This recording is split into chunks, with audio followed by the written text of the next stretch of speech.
ለምሳሌ የድንግል ማርያም ለምሳሌ ኢትዮጵያ የአስራት ሀገሯ ነች እንላለን።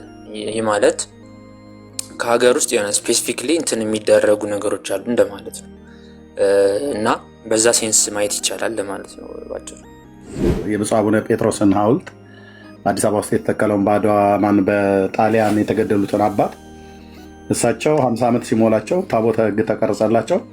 በተወለዱበት በሰላሌ ፊቼ ሀገር ሰሜን ሸዋ ቤተክርስቲያን በስማቸው ታነጸ። ህንፃ ማነው እና ደግሞ ታቦተ ሕግ ተብሎ ተቀረጸ።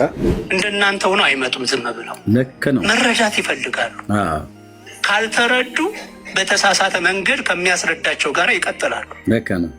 ፕሮቴስታንት በሏቸው፣ ሙስሊሞች በሏቸው፣ ካቶሊክ በሏቸው፣ ጆባ በሏቸው፣ እንደፈለገ የመራቸው ይወስዳቸዋል። ከዛሬ 3 ዓመትም በፊት በአምላኬ መንፈስ ሆኜ የተናገርኩት ቃል አለ።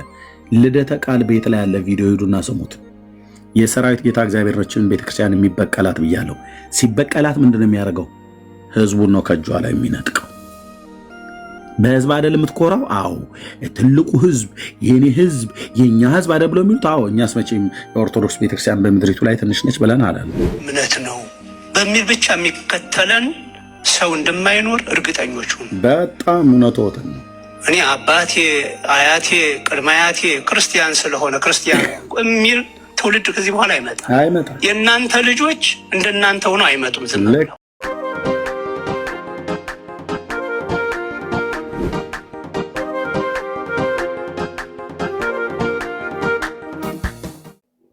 እሺ ቴንክ ዩ ሮያልዬ፣ እንኳን ደህና መጣህ። የአንተን ጥያቄ ልቀበልና ጨርሳለሁ። አይ ቅድም ልፈልግ መሰለኝ። ኦኬ እሺ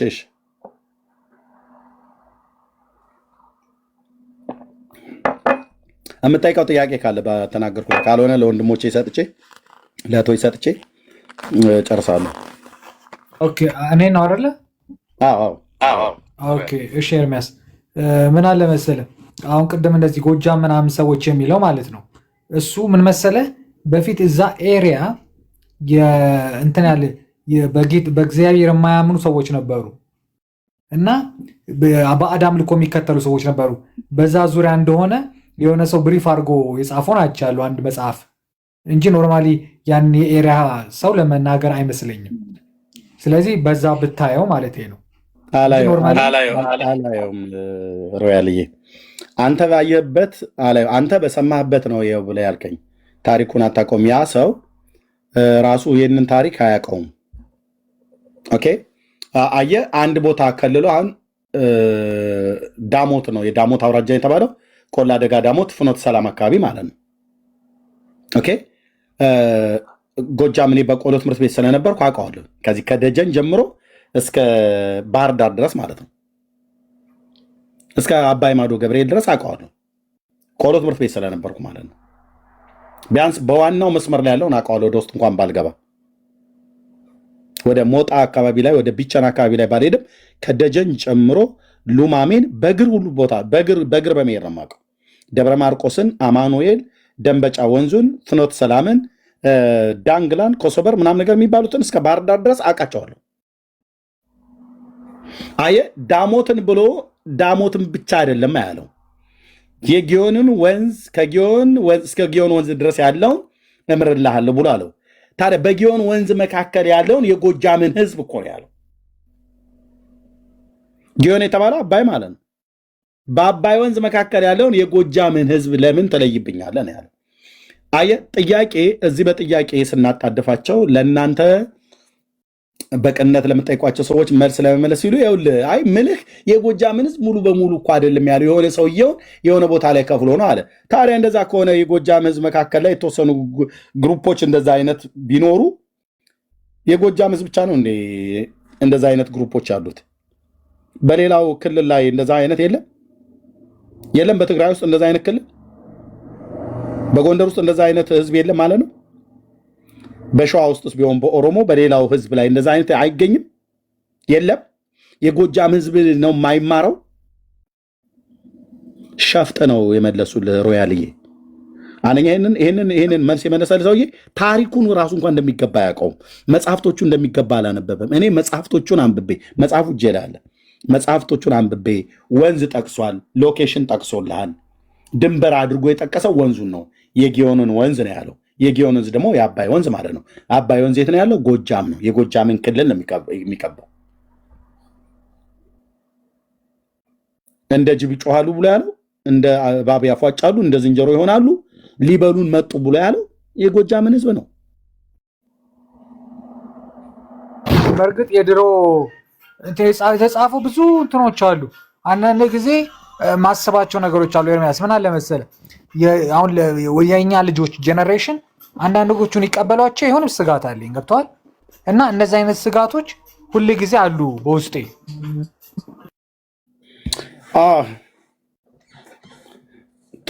ሮያልዬ መጽሐፎቹን ስላላነበብካቸው ያለህም እውቀት ከመስማት ላይ የተነሳ ነው። የሰማሁም ደግሞ መጽሐፉን ካነበበው ሰው ሳይሆን በግምት ከሚናገር ሰው ነውና እሱን እንተው። እሺ ኤች ሰላም። አይ ሰላም፣ እንኳን እንዳመጣ። ከየት ቤተ እምነት ነው? እሺ በመጀመሪያ ይቅርታ፣ ያው ሩድ የሚያስከውን ቃል መጻፍ አልነበረብኝ። ሶሪ። ችግር የለውም። ከየት ቤተ እምነት ነው? ከልቤ ነው። ችግር የለውም። እሺ እንኳን ደህና መጣ። ችግር የለም። ቴንኪው፣ በጣም ነው የማመሰግነው። ቴንኪው። ኦኬ አየሁ፣ ሰማሁ ታሪኩን ያወራንበትን። ያ አይ ቲንክ ሀፍ ላይ እንደደረስኩት፣ ግን ገድለ ተክለ ሃይማኖት አርብ ላይ እና ገብረ መንፈስ ቅዱስ ላይ መሰለኝ ጥያቄው።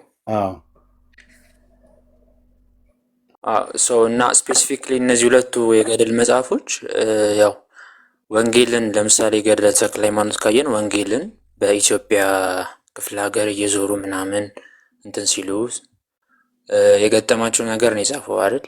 ያው ካልተሳሳትኩ ማለት ነው። አንተም ማለት ይሄ ምንድን ነው በየክፍለ ሀገሩ ህዝቡን እየከፋፈሉን የሚል ሴንስ ሳይሆን ያለው ለምሳሌ የድንግል ማርያም ለምሳሌ ኢትዮጵያ የአስራት ሀገሯ ነች እንላለን። ይህ ማለት ከሀገር ውስጥ የሆነ ስፔሲፊክሊ እንትን የሚደረጉ ነገሮች አሉ እንደማለት ነው። እና በዛ ሴንስ ማየት ይቻላል ለማለት ነው ባጭሩ።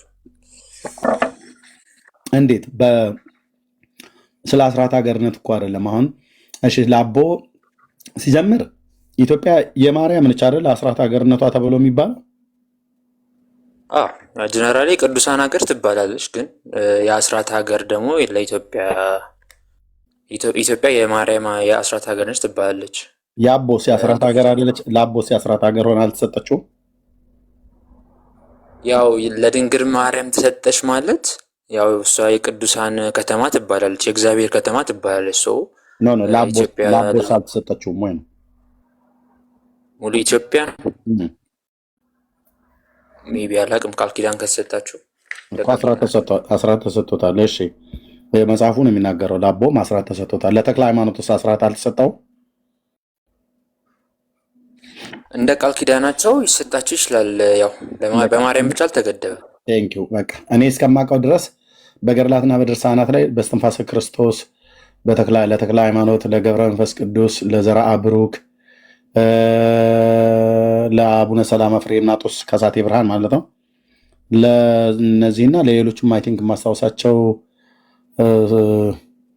ብዬ በግምት እንዳልናገር ብዬ ነው። ለእነዚህ ሁሉ ሰዎች አስራት ተሰጥታለች፣ ለሁሉም ማለት ነው። አስራት መሰጠቱ አይደለም እየተነበበው ላይ ስለ የጎጃምን ሕዝብ ነው ማርልኝ ብሎ ሲለው የነበረውና አልምርም ብሎ ያለው የጎጃምን ሕዝብ ነው። የገብረ መንፈስ ቅዱስ ነው አይደል? አዎ። እሺ የቱ ጋር ነበር ገጹ? ከአንዴ እጄ ላይ ይችላል አለህ መጽሐፉ እጄ ላይ? አዎ ጎበዝ። ከሐሙስ በኋላ ያለ አለኝ። ይኸው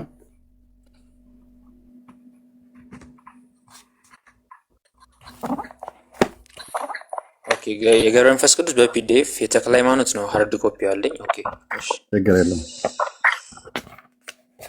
ያው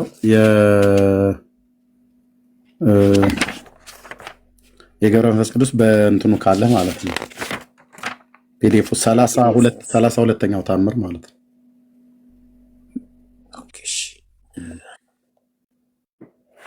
32ኛው ታምር ገጽ 190 ላይ ነው የሚጀምረው። ተመሳሳይ ከሆነ ያዝከው። ይሄ በፒዲኤፍ አድርገውታል ብለህ ነው? የቅርብ ነው አዲስ ነው? ኦኬ እስኪ ፒዲኤፍ አለኝ ቼክ ላድርገው ነው። በገዳሙ የታተመው ነው። በገዳሙና በትንሣኤ ዘጉባኤ የታተመ አለ። ይሄ በገዳሙ ነው እንደዚህ ያለው መግቢያው ላይ ማለት ፒዲኤፉ እንትን ከላይ ያለው እንትን ብሏል ተቆርጧል። ምኑ እኔ ጋ ነው ወይስ ኖ አይ የኔ ፒዲኤፍ ከላይ ያለው ከአይ ቲንክ ከሆነ ፔጅ በኋላ ያለው እንትን ብሏል። በፊት ያለው ተቆርጧል። ሙሉ መረጃ ላታገኝ ትችላለህ። እኔ ጋ እንግዲህ ሃርድ ኮፒ ነው ያለው። ይሄ በዚህ ክፍል ላይ ነው ያው ይታያል። እዚህ ቁጥር 14 ዳግመኛ አስራት እሰጥሃለሁ አለ። የኢትዮጵያን ሰዎች ማለት ነው። እነዚያ ትእዛዝን ያልፈጸሙትን በአማላጅነት ቢያምኑ እምርልሃለሁ አለው። አባታችሁ ጌታችንን ምንም ምን ሳትለይ የኢትዮጵያን ሰዎች ሁሉ ማርልኝ አለው። ጌታችንም እስከ ጊዮን ወንዝ ዳርቻ ድረስ እምርልሃለሁ አለው። ጊዮን የተባለው አባይ እንደሆን ታውቃለህ። የጊዮን ሌላኛው ስሙ እስከዛ ዳርቻ እምርልሃለሁ አለው። ኦኬ የጊዮን ዳርቻ ወደ ጎጃም ሄደህ ታውቃለህ?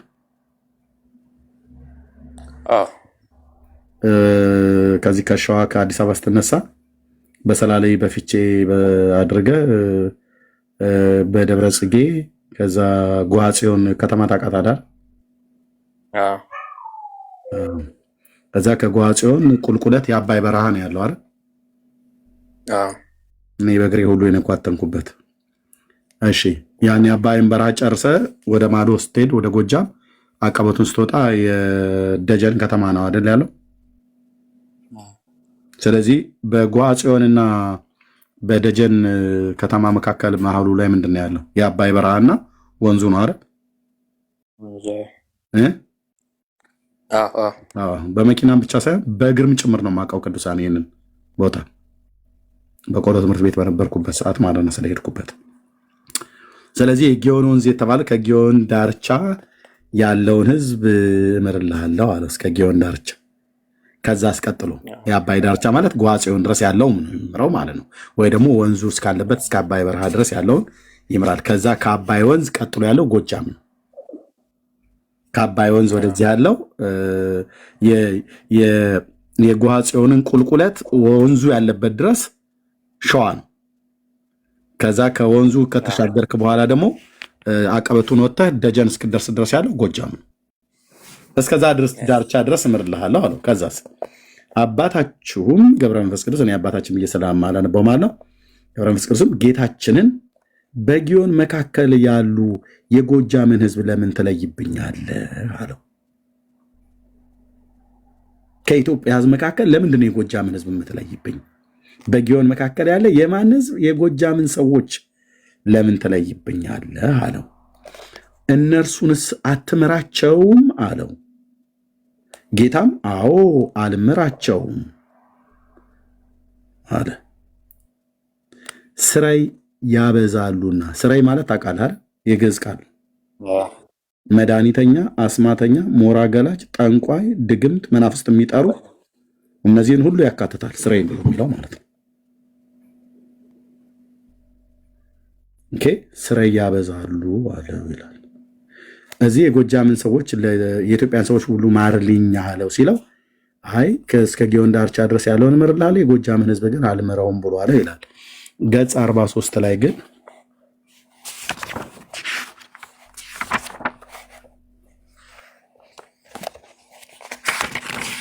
እዚህ ሶሪ ገጽ 43 አልኩኝ። ገጽ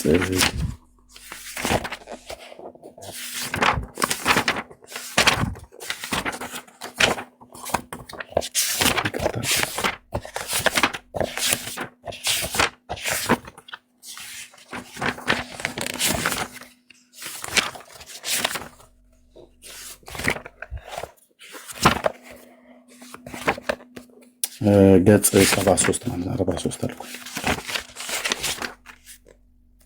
እዚህ ጋር ግን ምን አለ ይላል? ገጽ 73 ልብ በላይ ቅድሙ የጎጃምን ሰዎች ማርልኝ ብሎ ያለው እዚህ ክፍል ላይ ነው። ገጽ 193 ማለት ነው። አልምራቸውም ብሎ ያለው እዚህ ክፍል ላይ ነው። ይኸው ገጽ 194ኛው ላይ ስትገጥ የኢትዮጵያን ሰዎች ሁሉ ማርልኝ አለው። ጌታችንም እስከ ጊዮን ዳርቻ ድረስ እምርልሃለሁ አለው። እስከ ጊዮን ዳርቻ ድረስ እስከ አባይ ወንዝ ድረስ ያለውን እምርልሃለሁ፣ ከአባይ ወንዝ ማዶ አትጠይቀኝ እያለው ነው ጌታ። ስለ እነሱ ምሕረት አትጠይቀኝ። ከአባይ ወንዝ ወዲያ ማዶ ያሉት ማን ናቸው? የጎጃም ሰዎች ናቸው። እነሱን ለምን ትለይብኛለህ ብሎ ሲለው እነሱ ስራ ያበዛሉ፣ መተተኛና ጠንቋይ አስማተኞች ናቸው፣ ደካሚዎች ናቸው፣ ሰውም ይበላሉ ነው። በዚህኛው መጽሐፍት ላይ ሰው ይበላሉ ብሎ ስለጻፈ ማለት ነው። ኦኬ። ግን እዚሁ ጋር አልምርም ብሎ ያለውን የጎጃምን ሕዝብ የኢትዮጵያን ሕዝብ በሙሉ ማርልኝ ብሎ ሲለው የኢትዮጵያን ሰዎች ሁሉ ማርልኝ አለው። በሙሉ ነው ምሕረትን ማርልኝ ብሎ ያለው። የጊዮን ሕዝብ ለየና የጎጃምን ሕዝብ ለየና ሌላውን ምሬልሃለሁ አለው።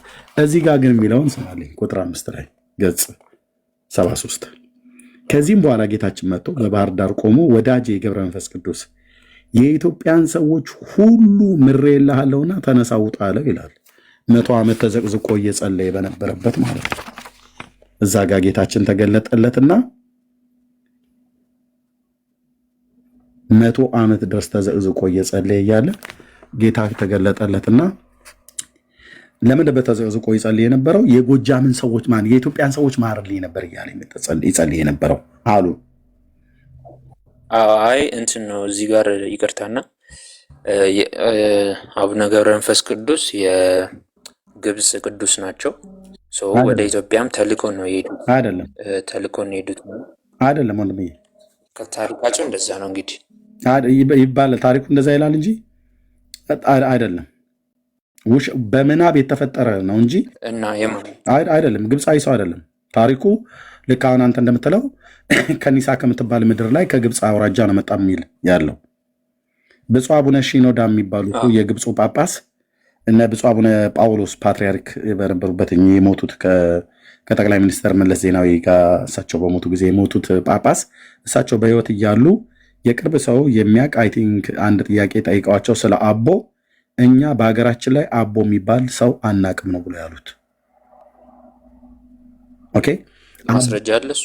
አዎ እሳቸው በጥያቄ ተጠይቀው ነው ይህን የመለሱት። አሁን አቦ በኢትዮጵያ ውስጥ አለ ብሎ የሚለው ሰው ካለ ይምጣና እኔ በዚሁ መጽሐፍት ላይ ያለውን ጥያቄ ስጠይቀው አቦ እንደሌለ ያስረዳል ማለት ነው። ለምሳሌ አሁን አድምጠኝ። አሁን አቦ ከግብፅ ሀገር ነው የተወለደው። ታሪኩን እንደሚለው ግብፅ ሀገር ከኒሳ በምትባል ምድር ነው ተወለደና አደገ ተብሎ የሚባለው። 265 ዓመት በኢትዮጵያ 300 ዓመት በግብፅ ሀገር ኖረ ነው ብሎ የሚለው አይደል? ታውቀዋለህ ታሪኩን በደንብ ነው? ዝም ብለህ ነው አዋው የምትለኝ? አይ አንብቤዋለሁ የተወሰነ ማለት ነው። ስለዚህ 300 ዓመት በግብፅ 265 ዓመት በኢትዮጵያ ኖረ ይላል አይደል? እሺ 300 ዓመት በግብፅ 265 ዓመት በኢትዮጵያ ሲኖር በድምሩ ስንት ዓመት ኖረ ማለት ነው በምድር ላይ?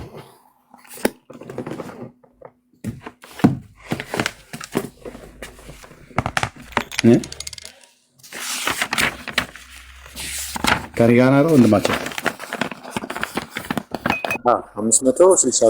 562 ዓመት ኖረ ይላል።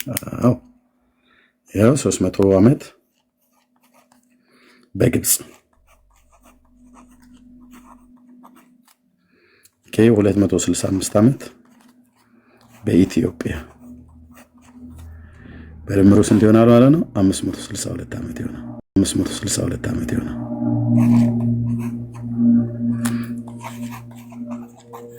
ኦኬ 562 ዓመት ሲኖር ምግብ በልቷል? አልበላም።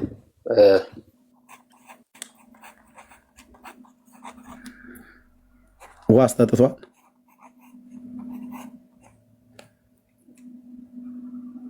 እሺ እንዳልሳሳት እየተጠነቀቅኩ ነው። የጠጣ አይመስለኝም።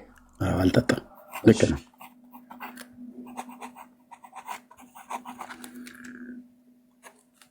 ጡትስ ጠብቷል? አይ ጡት ጠብቷል? አይ አልጠባም።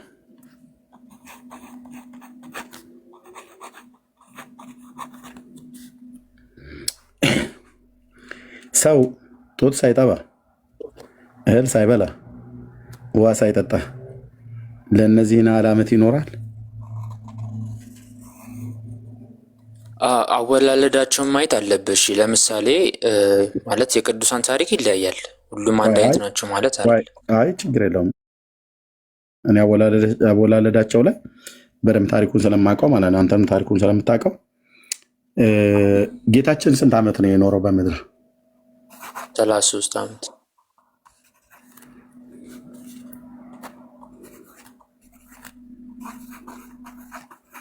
ሶስት ዓመት ኖሯል። ጌታችን ጡት ጠብቷል?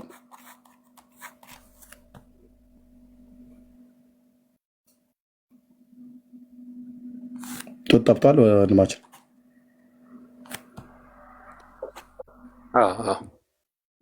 የተጻፈ የለም ማለት የተጻፈ የለም፣ ግን እናት ሆና ስለወለደችው አጥብተዋለች። ምንም ጥርጥር የለም። ኦኬ ይህንን ማነው? ምክንያቱም ጡት ጠባ ብሎም አልተጻፈም፣ አልጠባምም ተብሎ አልተጻፈም። ሰው ሆኖ ስለተወለደ በነገር ሁሉ ወንድሞቹን ሊመስለው ስለተገባው፣ ስለዚህ ጡት ጠብተዋል ማለት ነው። ኦኬ እሺ፣ ምግብስ በልተዋል ጌታ?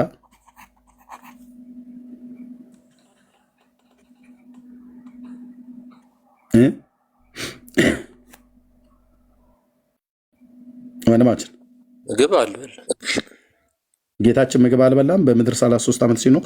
በልቷል። ጌታችን በልቷል። ከሱ ነው የምጠይቀው።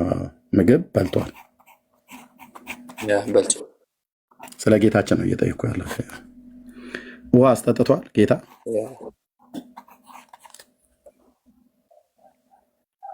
ያው ጠጥቷል ብዬ አስባለሁ። እንዴ በደንብ እንጂ በደንብ ጠጥቷል። ኦኬ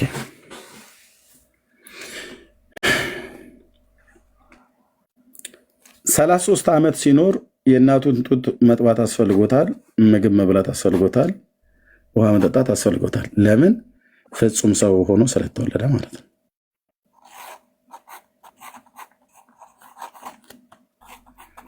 ፍጹም ሰው ስለሆነ።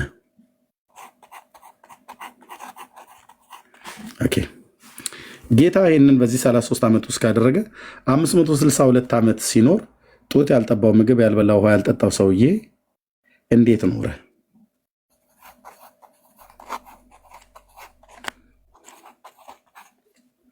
ወይልሽ የእሱ እንግዲህ እንዳልኩ የአወላለዱ የቃል ኪዳን አለ አይደል? እግዚአብሔር የሚሳነው ነገር የለም። በመጀመሪያ ጌታችን ደግሞ ፍጹም ሰው ፍጹም አምላክ ሆኖ እነዚህን ስርዓቶች የሰውን ስርዓትም የአምላካዊም ስርዓትም እየፈጸመ ያደገው ልክ በአዳም በኩል የገባውን ኃጢአት የግድ እሱም ሰው ሆኖ አክቹዋሊ እንትን ማድረግ ስላለበት ነው። በዛ መንገድ ኃጢአት በገባበት መንገድ ሪያሊቲ መካካድ የለብንም። እዚህ ጋር ለንጽጽሮሽ ያመጣሁት ለንጽጽሮሽ ያቀረብኩት ጌታችንን ነው። ጌታችን አምላክ ሆኖ ሳለ አምላክነቱን ሳይተው ፍጹም ሰውነትን ገንዘቡ አድርጎ የሰውን ተፈጥሯዊ ባህሪ ገንዘቡ አድርጎ ከቅድስት ድንግል ማርያም ሲወለድ በነገር ሁሉ ወንድሞቹን ከኃጢአት በስተቀር ወንድሞቹን ሊመስለው ነው የተገባው። ተርቧል፣ ተጠምቷል፣ አዝኗል፣ አልቅሷል፣ ደክሞታል። እንደዚህ ተጽፏል በመጽሐፍ ቅዱስ ላይ ማለት ነው። ስለዚህ 33 ዓመት ሲኖር እህልና ምግብና ውሃ ጠጥቷል፣ በልቷል ማለት ነው። እንደተራበም አውቆ ይላል። ተርቧል ማለት ነው ጌታ። ፈታኝም ቀርቦ እንደተራበ ባወቀ ጊዜ ፈታኝም ቀረበ ይላል። ተርቦ ነበር ማለት ነው ጌታ። ኦኬ ይሄ ግን 562 ዓመት 300 ዓመት በግብፅ 265 ዓመት በኢትዮጵያ በድምሮ 562 ዓመት ሲኖር ጡት አልጠባም። ጡት ያልጠባበበትን ምክንያት ታውቃለህ? አዎ ከልጅነቱ ጀምሮ ለምንኩስና የተጠራ ስለሆነ ከህፃንነቱ ጀምሮ በእናቱ ተወስዷል። መነኩሴዎች ጡት ሳይጠቡ ነው እንደሚያድጉት ነው። አይ የእሱ ስፔሲፊክ ከሆነ ነው እንደዛ ነው ማለት እንትን ይሄ ቃል ኢቨን ከመጸነሱ በፊት በድንግል ማርያም ነው እንትን ያለው አይደል? ከነበብከው ከመጸነሱ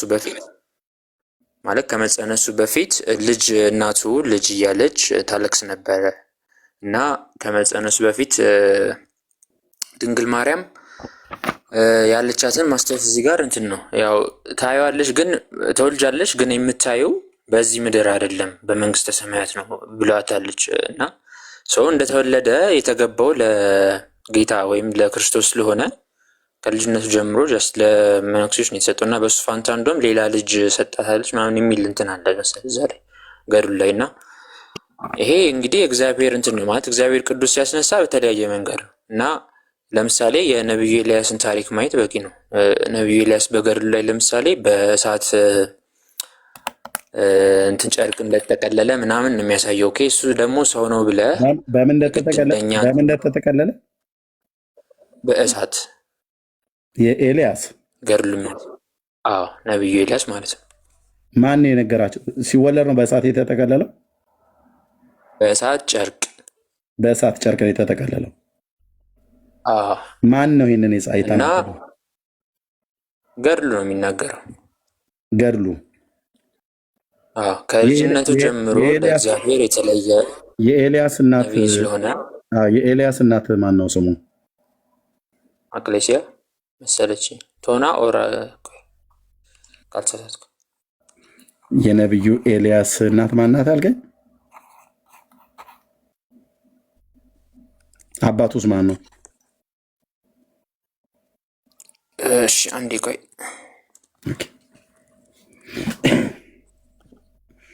እዚህ ክፍል ላይ ግን ብሎ የሚለውን ይዩት። እዚህ አንደኛው ምዕራፍ ላይ እንደዚህ ይላል። ይኸውላችሁ እሱ እያወጣው የኤልያስን ቤተሰብ ማለት ነው፣ ሌላ ታሪክ ማለት ነው።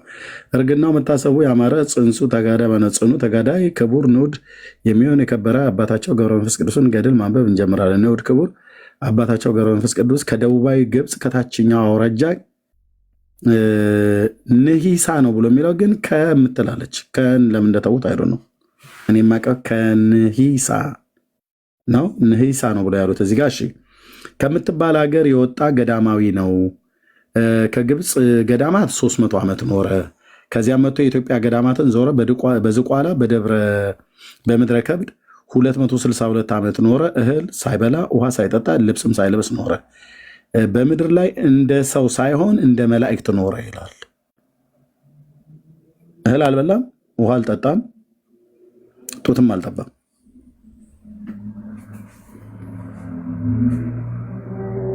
ኦኬ ከሰውስ ወገን ያየዋለ ወንድማችን ና ተመለስ። በቃ ናቶ ኤልያስን ቶ የሌለ ታሪክ ነው እሱም የሌለ ታሪክ ነው። ባይዘው ታውቃላችሁ ነቢዩ ኤልያስ ዘሩ ኢትዮጵያዊ ነው በኦርቶዶክስ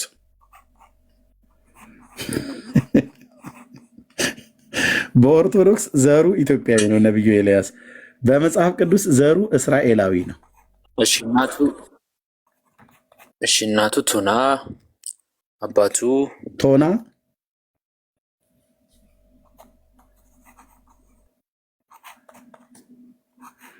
ቶና አባቱስ በረካ ነው። ቶናና በረካ የሚባል ነገር አለ ኢትዮጵያ ውስጥ ወይ? ቱና ይሄ ቱና አሳው ነው ወይስ አዶ ነው? በደንብ ማጣራት ትፈልጋለህ? ጴንጤው እኮ ምንም አታርፉም እዚህ ላይ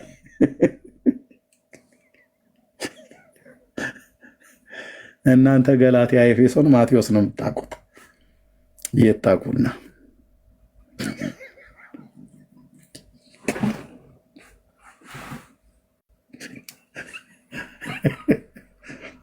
አይ ኦርቶዶክስ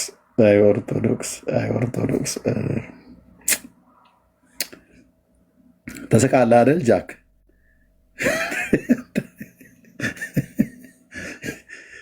ተነስተ አንተ ፊልጵስዩስ መልእክት ነው የምትለው። እነዚህ ቶና በረካ እንደዚህ አለ። የአባቱ ኢያሴኒዩ ይባላል። ማን? ኢያሴኒዩ ኢያሴኒዩ። እናቱ ቶና ነው ያልከኝ ወይስ ቱና ነው ያልከኝ? ቱና። ሶሪ ቃሉን በጥት የስ ቶና ቶና ምናዊ ናቸው? እስራኤላዊ። ዶክተር ዘበነ ኢትዮጵያዊ ናቸው ሲል ሰምቻለሁ።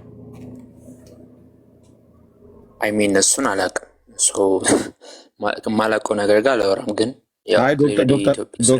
ዶክተር ዘበነ ገላድ ነው አይደል? ገላዳዊ ከገላአድ እንደሆነ ይናገራል። ባይብልም እስራኤላዊ ነው ጀነራል። የእናቱ ስምና የአባቱ ስም እኮ መጽሐፍ ቅዱስ ላይ አይታወቅም። የነቢዩ ኤልያስ እንዴት ልታውቁት ቻላችሁ? አይታወቅም ማለት አይደሉም ማለት አይደለም። ባይብል ሲጀመር የቅዱሳንን በሙሉ አይጽፍም አይደል? ለምሳሌ ዮሐንስ ወንጌል መጨረሻው ምዕራፍ ላይ መሰለኝ ጌታ እነዚህ ያደረጋቸው ነገሮች በሙሉ ቢጻፉ እሱ ስለታምር ነው። ስለሰው አሁን ስለሰው ስለሆነ ስለታላቁ ጀነራሊ ነው። ይሄ አውቶባዮግራፊ እንደዛ የለም ወንድምዬ፣ እንደዛ የለም። የአብርሃም አባቱ ይታወቃል። ታራ አይደል? ይታወቃል ስለተጻፈ ማለት ነው። ኦኬ። የሙሴ አባትን ታውቀዋለህ? የነቢዩን አይ ቲንክ ሚስ ካላረኩት ቆይ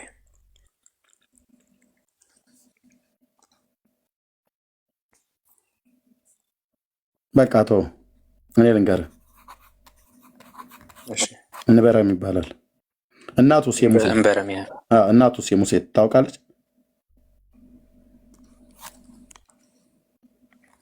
ኦኬ። ዮካብድ ትባላለች። ኦኬ። ነገዳቸው ይታወቃል። ከየትኛው ነገር ናቸው?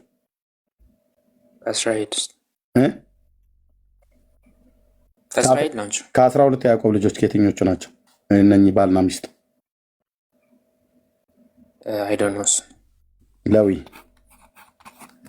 ዘጸአት መጽሐፍትን ስታነብ ታገኘዋለህ ማለት ነው። ምዕራፍ 1 እና 2 ላይ ኦኬ። የነቢዩ ሙሴ ማለት ነው። የነቢዩ ኢሳያስ አባቱ ይታወቃል? እኔ እንጃ። የሙሴ እንበረም እና ዮካብድ። የኢሳያስ አባቱ ይታወቃል? እኔ እንጃ። አሞጽ። የአሞጽ ልጅ የኢሳያስ ራእይ ሲል ሰምተህ አታውቅም? አዎ ይላል።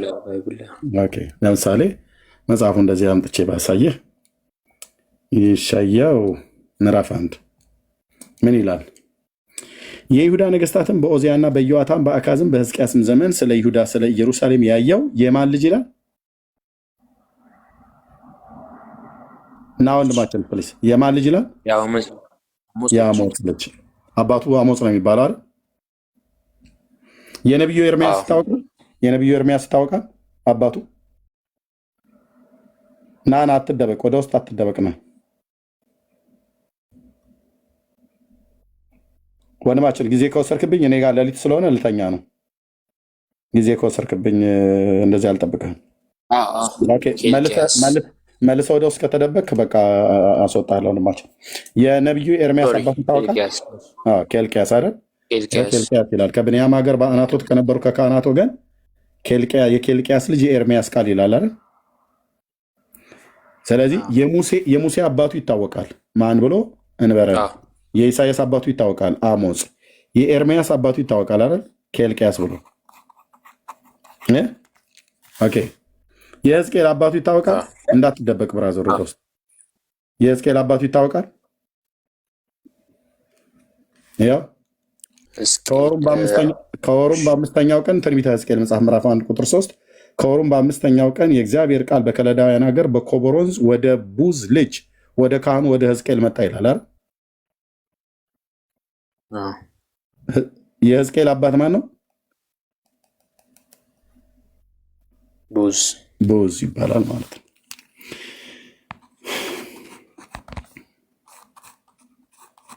ቦዝ ይባላል።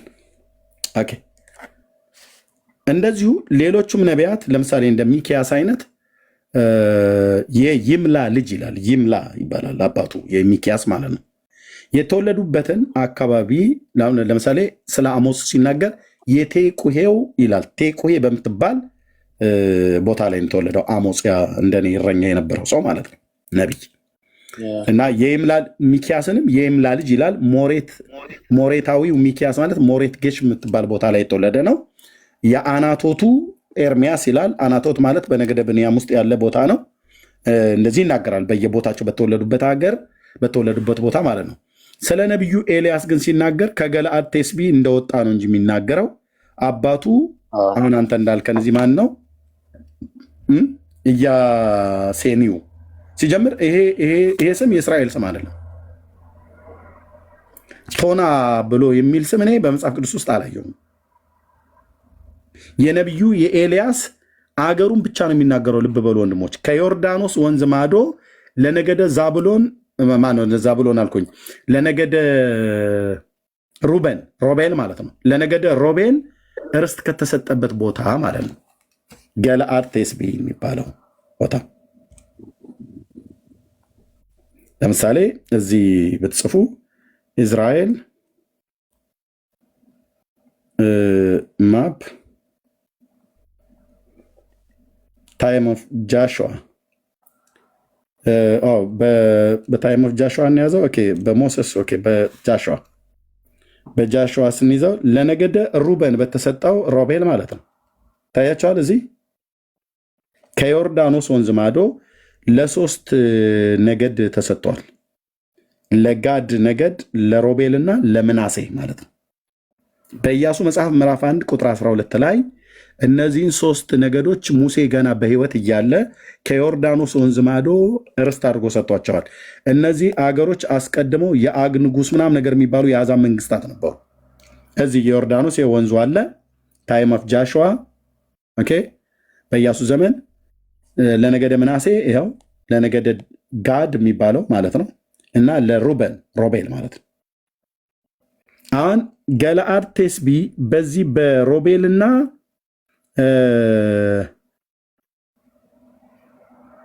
ማነው በጋድ ድንበር መካከል ላይ ነው ያለችው። ቆይ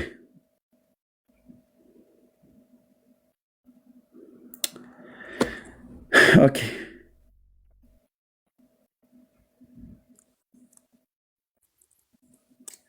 ይሄ የያዕቆብ ሄዶ ከመላኩ ጋር የታገለበት ወንዝ ሁሉ ጭምር የያቦቅ ወንዝ እዚህ ነው ያለው። ወደ ሶሪያ ምድር ሊሄድ ባለበት ሳለን ገለአድ ቴስቢ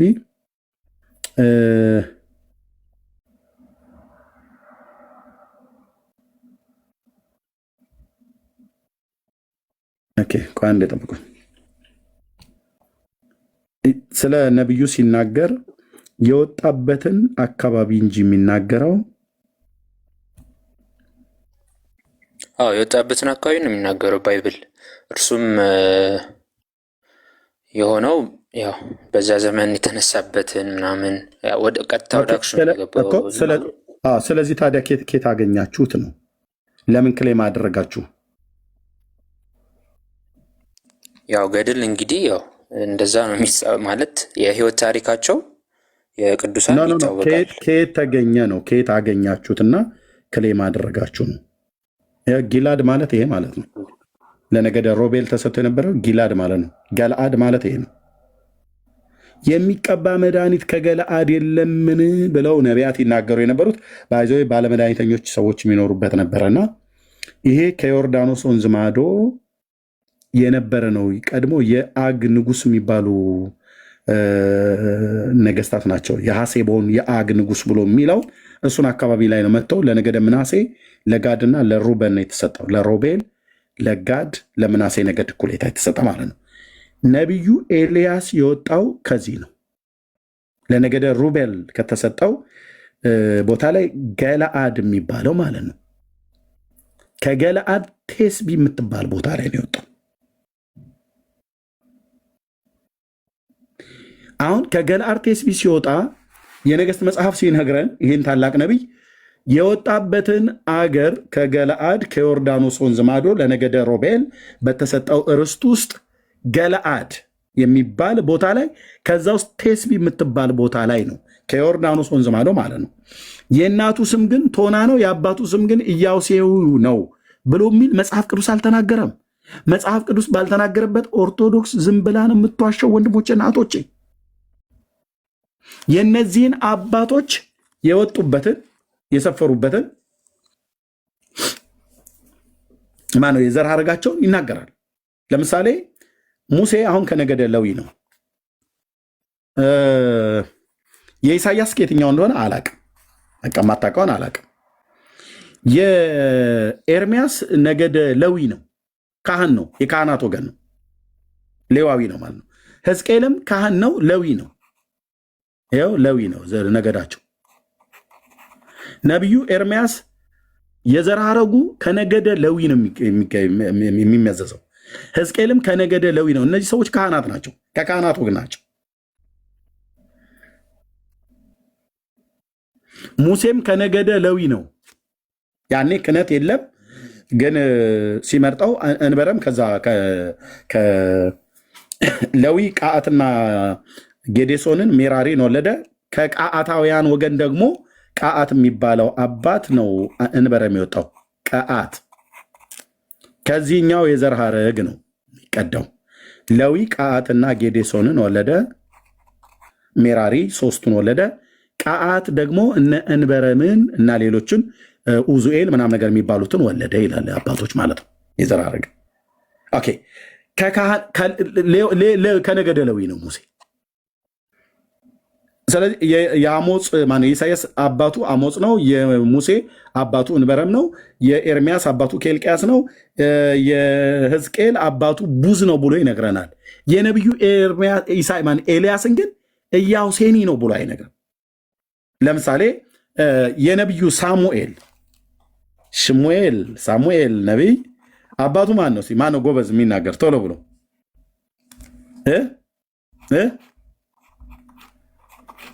ሕልቃና ይባላል። እናቱ ማናት? ሃና። ተጽፏል። ይሄ ቴንኪው ጎበዝ። ሕልቃና ይባላል። ኦልሬዲ ሪትን የሆነ የተጻፈ ነው።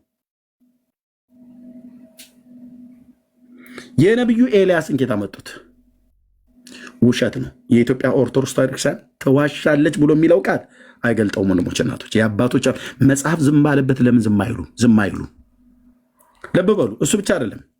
አሁን ወንድማችን እስራኤላዊ ነው ብሏል። እነ ዘበነ ቪዲዮን አሳያቸዋለሁ። ኢትዮጵያዊ ነው አለ። ነቢዩ ኤልያስ ኢትዮጵያዊ ነው አለ።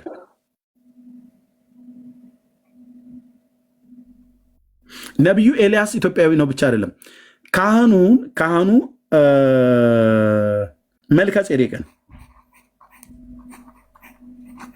መልከ ጼዴቅን ኢትዮጵያዊ ነው ብለውታል እኮ። የኢትዮጵያ ኦርቶዶክስ ኢትዮጵያዊ ነው፣ እናቱን ሁሉ እናውቃለን፣ ቤተሰቡን ሁሉ እናውቃለን ብለዋል። መጽሐፍ ግን ሲናገር ስለ መልከ ጼዴቅ በአብርሃም ዘመን የነበረው ያ ሰው ነው። የትውልድ ሐረጉ ከአብርሃም ዘር አይመዘዝም።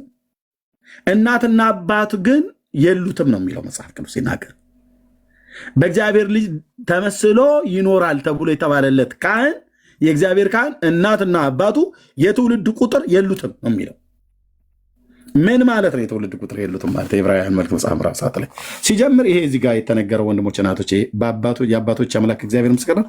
አቦ የሚባል ሰው በምናብ የተፈጠረ እንጂ እውነት አይደለም። እውነት ነው ብሎ የሚል ሰው ካለ ይምጣ፣ በፈለገው ጊዜ ላወራው እችላለሁ። ይሄ ውሸት ነው።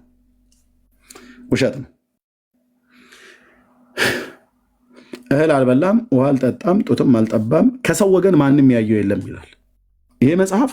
የማያወራው ውሸት የለም ወንድሞች እናቶች።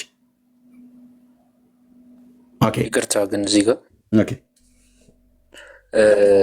ማለት አንድን ነገር ውሸት ለማለት የሆነ እንትን ያስፈልጋል። ሶርስ ምናምን ማለት ነው። እኔ ሶርስ አለ ዝም ብሎ ሶርስ አለ የማይታመን በመሆኑ ውሸት ነው እያልክ ከሆነ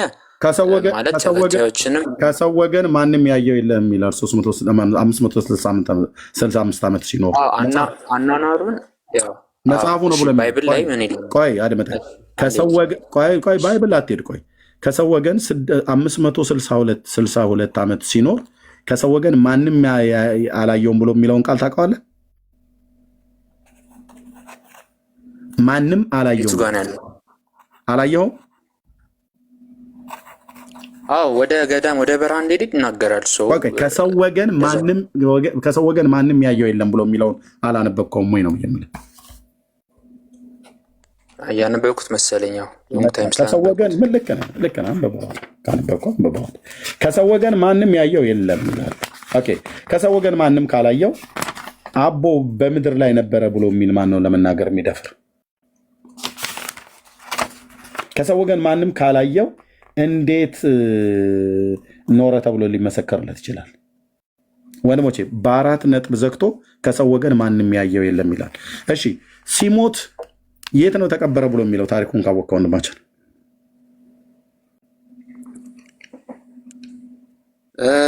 እሺ ዝቋላ መሰለኝ ሲሞት የተቀበረው ዝቋላ ነው። ሰው ሲሞት ስንት ቦታ ነው የሚቀበረው? ኦኬ ሶሪ የገብረ መንፈስ ቅዱስ ታሪክ እንትን ምንድነው ስጋው እንትን አላለም መሰለኝ የሚለው ገድሉ ያው ሎንግ ታይም ስላነበብኩት ስጋው ምን አላለም? አልተገኘም መሰለኝ። ስጋው አልተቀበረም ይላል። አልተገኘም መሰለኝ ካልተሳሳትኩ እንዳትጽፈው። አልተቀበረም። ኦኬ መረጃ ሳያለው እኔ ጋር ችግር የለውም እስከሆነ ታይም ነው። ኦኬ እንደገና ደግሞ ስጋው አሁንም ተቀብሯል።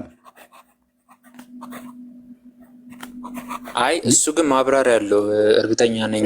ገድሉ ላይ ያለው ማብራሪያ ላሳየ ነው። በየት ነው የተቀበረው? በምድረ ከብድ። ምድረ ከብድ የት እንዳለ ታውቀዋለህ? ሀገሩ አላውቀውም። ጉራጌ ዞን ማለት ነው። እሺ ስጋው አሁንም ተቀብሯል። የት?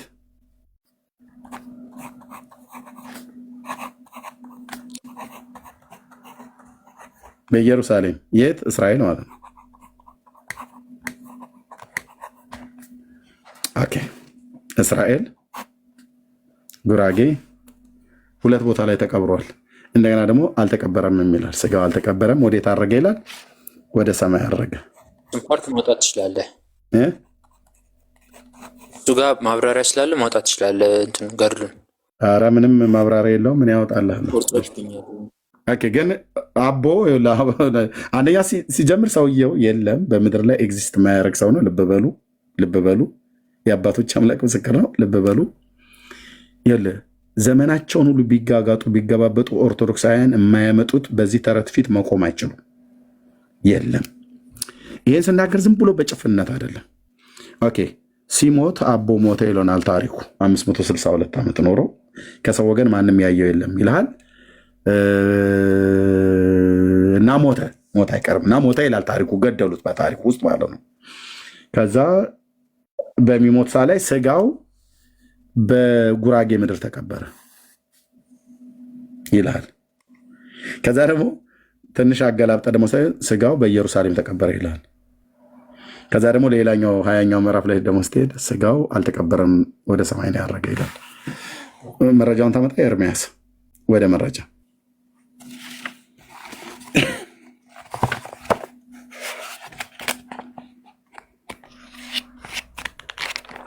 ከመልኩን ጀምራ መልክዓ ገብረ መንፈስ ቅዱስ እንጀምራለን።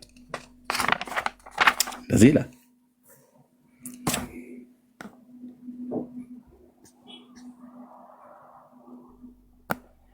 ያ ሰላም ለግንዘተ ስጋከ ክቡር ወስብሐት ዘሎቱ መጽሐፈ ገድልከ ይነግር ዜና ኩነቱ ገብረ መንፈስ ቅዱስ ሊተ ይመስለኒ ባህቱ ግንዘተ ሥጋከ በእደ መላእክት ውእቱ እንዳኒ እግዚአብሔር የአምር ባህቲቱ አለ።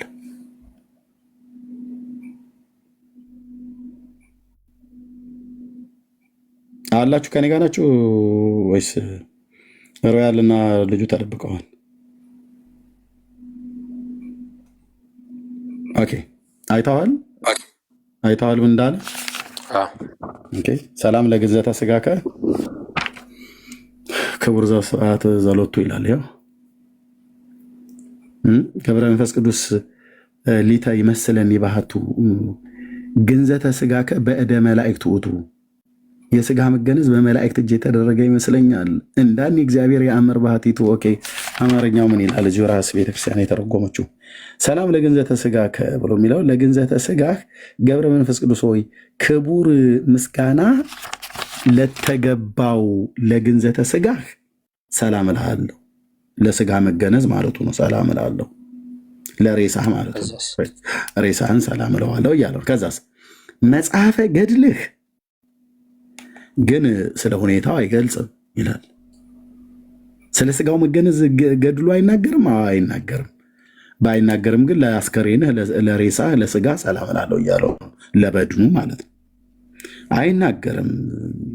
መጽሐፈ ገድልህ ስለ ሁኔታው አይናገርም። ምንም የሚናገረው ነገር የለም።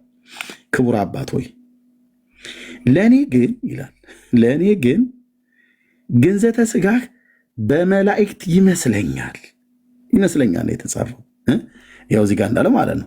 ገብረ መንፈስ ቅዱስ ሊተ ይመስለኒ ባህቱ ቆይ መጽሐፈ ገድልከሰ ይነግር ዜና ኩነቱ ገብረ መንፈስ ቅዱስ ሊተ ይመስለኒ ባህቱ ግንዘተ ሥጋከ በእደ መላእክት ውእቱ እንዳኒ እግዚአብሔር የአምር ባህቲቱ። ከዛ ምን አለ? ምን ይላል እዚህ ጋር? ክቡር አባቶ ለእኔ ግን ግንዘተ ሥጋ በመላእክት ይመስለኛል። በመላእክት የተገነዝክ ነው የሚመስለኝ። ሰው አልገነዘውም ማለት ነው። አየህ፣ ሰው ጋር አልገነዘው ሰው አይደለም ማለት ነው። ሲኖር ሰው አላየውም። ሲኖር እንደ ሰው ውሃ አልጠጣም፣ መብል አልበላም፣ የእናቱን ጡት አልጠባም። ኢየሱስ ግን ሲኖር በምድር ላይ የእናቱን ጡት ጠብቷል። ጠባ ተብሎ ባይጻፍም ግን ጠብቷል፣ እንደ ሰው ስላደገ ማለት ነው። ጡት አልጠባም ብለህ ብትከራከረኝም የተጻፈ አሳይ ብለህ ብትል ላሳይ ይችላል። ጡት ጠባብ የሚል ጌታ ስላልተጻፈ ማለት ነው። መብልን ግን በልቷል፣ ውሃ ግን ጠጥቷል፣ አዝኗል፣ ደክሟል፣ ተኝቷል፣ ሞቷል፣ ተገንዟል። ዮሴፍና ኒቆዲሞስ ገነዙት ይላል። በሰው እጅ ነው የተገነዘው። ዮሴፍና ኒቆዲሞስ ናቸው ከመስቀል አውርደው ከጲላጦስ ሥጋውን ለምን የገነዙት። አቦ ግን ሲገነዝ ምንድን ያለው? ግንዘተ ሥጋከ በእደ መላእክት ውእቱ በመላእክት የተደረገ ይመስለኛል።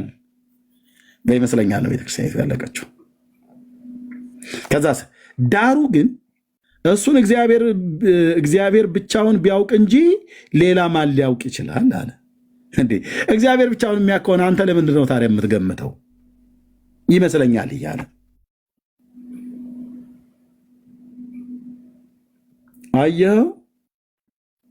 አየኸው መውጫ መግቢያ የሚታጣ ቅርቃል ማለት ነው።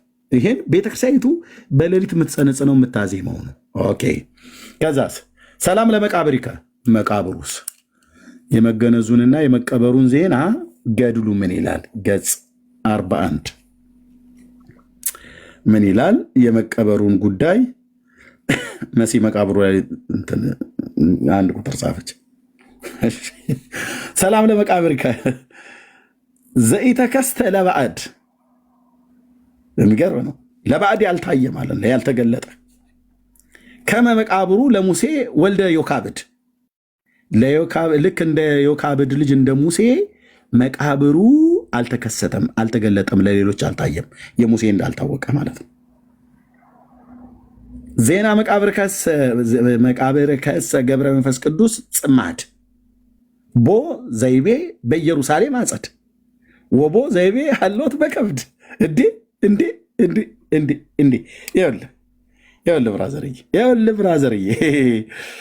ብራዘርዬ ለመቃብሪከ ገብረ መንፈስ ቅዱስ ሆይ እንደ ዮካብድ ልጅ የዮካብድ ልጅ ያው ሙሴ ማለት ነው፣ እናቱ ዮካብድ ስለሆነች እንደ ዮካብድ ልጅ እንደ ሙሴ መቃብር አድራሻው ላልታወቀና ለማንም ላልተገለጸ መቃነ መቃብር ሰላም እላለሁ።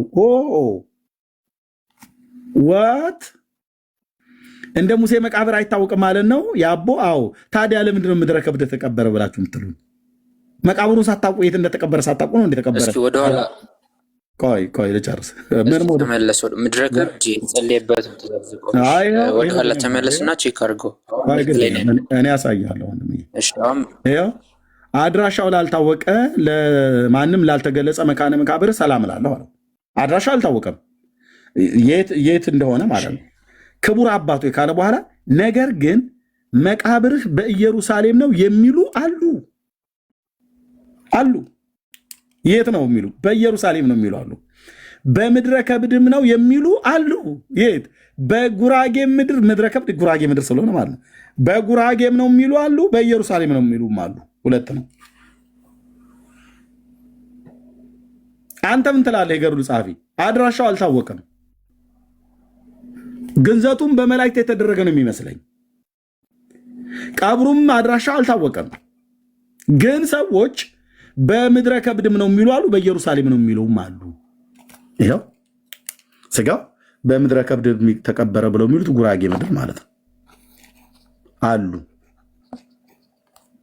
በኢየሩሳሌም ነው የሚሉ በእስራኤልም አሉ ነው። ያው እንግዲህ በተከታታይ ማለት ነው። ለመቃብሪካና ለግንዘተ ስጋከና ለመቃብሪካ ላይ መቃብርህ በኢየሩሳሌም ነው በምድረ ከብድም ነው የሚሉ አሉ። በኢየሩሳሌም ነው የሚሉም አሉ፣ በምድረ ከብድም ነው የሚሉም አሉ። ግን እኛ አድራሻው አልታወቀም። እንዴ የመቃብሩ አድራሻ መታወቅ አይደለም ወንድሞቼ እና እህቶቼ፣ 562 ዓመት በምድር ላይ ሲኖር ትላለች ኦርቶዶክስ። ከሰው ወገን ማንም ያየው የለም እንላለን። ማንም ማለት ማንም ያየው የለም ትላለች። ከሰው ወገን ማንም ካላየው ታዲያ እሱ ሊትራሊ መውሰድ አችልም። ይቅርታ ለምን መሰለህ? ለምሳሌ ወደ ኢትዮጵያ ከመጣ በኋላ በደመና ተጭኖ ከኢትዮጵያዊ ንጉሥ አይ ቲንክ ከጻድቁ ከማን ነው ብቻ እንደተገናኘ ተጽፏል። ከሰው ወገን አልተገናኘም የሚለው ሊትራሊ ወስደ በሙሉ ዘመኑን እንደዛ እያልክ ሳይሆን እየተባለ ሳይሆን በበረሃ በኖረበት ዘመን ያው ወደ በረሃ ስለወጣ ከሕፃንነቱ ጀምሮ ማለት ነው። ግን ወደ ኢትዮጵያ ከመጣ በኋላ ለምሳሌ ከኢትዮጵያዊ ንጉሥ ጋር ተገናኝቷል። ልፋ ቢልህ ነው ብራዘር አይደለም? ልፋ ቢልህ ነው ወንድም አለ። ኢትዮጵያዊ ንጉሥ ጋር ተገናኝቷል። እሺ ኖ ልፋ ቢልህ ነው ብዬ የምልህ ነው። እኔ የገጠር ልጅ ነኝና ባላገር ስለሆንኩኝ አይ ተገናኝቷል ወይስ አልተገናኘም? ልፋ ቢልህ ነው እኮ አልኩህ ብራዘር። ልንገርህ አሁን ተገናኝቷል አልተገናኘም፣ አይቶታል አላየም ምናምን ነገር ብሎ የሚለው ለምሳሌ አንተ እሱ ብቻ አይደለም እና አባ ሳሙኤል ዘዋልድባ ሁሉ እኮ ሊባረኩ ባህታውያኑ በአንበሳ ተጭነው ወደ እሱ ጋር ሄደው እንደውም የአቦያ አንበሶች የአባ ሳሙኤልን አንበሳ በልተውበት ቅርጥፋ አድርገው በልተው እና እናንተ እንዴት የእንግዳ ትራንስፖርት ትበላላችሁ ብሎ አቦ ሲያማትበት አንበሶቹ አኝከው የበሏቸውን የዋጧቸውን ወደቸው እትፍ አሏቸውና ከዛ ትውከቱ ላይ እንዲህ ሲያማትቡበት አንበሶቹ ነው ተነሱ ይልሃል። ምንድነው ኤርሚያስ ያልከው? ራሷ ቤተክርስቲያን ነች እንጂ አይዘው ይሄ ለሰማያዊ ሰው ምንም አዲስ ነገር ኧረ በጣም ይኸው በሰማያዊ ምድሩ ላይ እኮ አልተገኘም። አቦ አንተ ሰማያዊ ብለህ ላይ የማትስቃለው ገና እዚህ ኳስ በመሬት እያልን እኮ ነው። አቦ የሚባል ኳ እንጂ ወንድም አለ እንዲ ቅድም አንድ ነገር ልነግርህ ነበር። ያለው ብራዘርዬ እኔ የገጠር ሰው ነኝ አልኩና በእኛ በገጠሩ አባባል በባህሉ ምን ይባላል? የገጠሩ ሰው በጣም ብዙ ነገርን በደንብ አስሶ አይቶ ከጨረሰ በኋላ እኔ እኮ እንትና ፈልጌ ምናምን ብለህ ስትለው እንዴ እኔ ያልወጣሁበት ያልወረድኩበት የለም እና ዝንጀሮ እኔ ያልፈሳሁበት ገደል የለም ብላ ትላለች ይላል። እኔው ቀጥታው በዛው በባል ሀገርኛው ቢል ልንገርህ፣ ዝንጀሮ ያልፈሳንበት ገደል የለም ብላ ማለቷ ያልወጣንበት ያልወረድንበት ገደል የለም ማለቷ ነው። እኔም ጋር ልክ እንደዚሁ ማለት ነው ብራዘርዬ። ያላነበብኩት ታሪክ የለም ልልህ ነው። ንጉሥ ተቀበሉ አልተቀበሉም፣ ሲቀበሉ 3 ነበሩ፣ አይ ሲቀባበሉ 2 ነበሩ ብሎ የሚል ትርክት ኤርሚያስ ጋር ፉርሽ ይሆናል። ንጉሱንም ይቀበሉ አባ ሳሙኤል ዘዋልድባንም እኮ ተቀብሎታል። ታሪኩማ እንደዛ ይነግራል። ከዛ የአባ ሳሙኤል ዘዋልድባ ከጎንደር ተነስተው ወደ ዝቋላ ሲሄዱ አቦ ጋር ደረሱ፣ አባ ሳሙኤል ማለት ነው። ስለዚህ አባ ሳሙኤል በአንበሳ ነበር የሚሄዱት ታውቃለህ አይደል? ለትራንስፖርቴሽን ይጠቀሙ ነበር አባ ሳሙኤልን ታውቃቸዋለህ? የአቦዬ ደግሞ አንበሶች አሉ አይደል የምታውቃቸው? እነዚህ ገድልን ስታወራ እንደዚህ ነው የአባ ሳሙኤል ማለት ነው። እንደዚህ ሆኖ በአንበሳ ተጭኖ ነበር ሲዘዋወር የነበረውና ከበረከታቸው ጥያቄ ልጨርስ እንዴ አባቶች እኮ አይደል ለእናንተ እኮ አባቶች ታሪካችሁ ሲነገር ነው። ይህን ቆመህ ነው ልሰማ የሚገባው። ቆንጅዬ ቀልድ ጥቂት ልበልህ ማለት ነው። እኛ አባ ሳሙኤል እዚሁ ገድሉ የሚናገረው አባ ሳሙኤል ከአቡነ ገብረ መንፈስ ቅዱስ በረከት ሱታፌ ሊሳተፉ ተነስተው ከጎንደር ተነስተው እያቆራረጡ ይህን የሸዋ ምድር አዲስ አበባውን ሁሉ ወደ ግራ እየተዉት ሄዱ፣ ወደ ዝቋላ ማለት ነው። ሲመጡ የመጡት ለትራንስፖርቴሽን የተጠቀሙት አንበሲትን ነው። አንበሳ ማነው? አንበሲት በሴት ጠራዋት።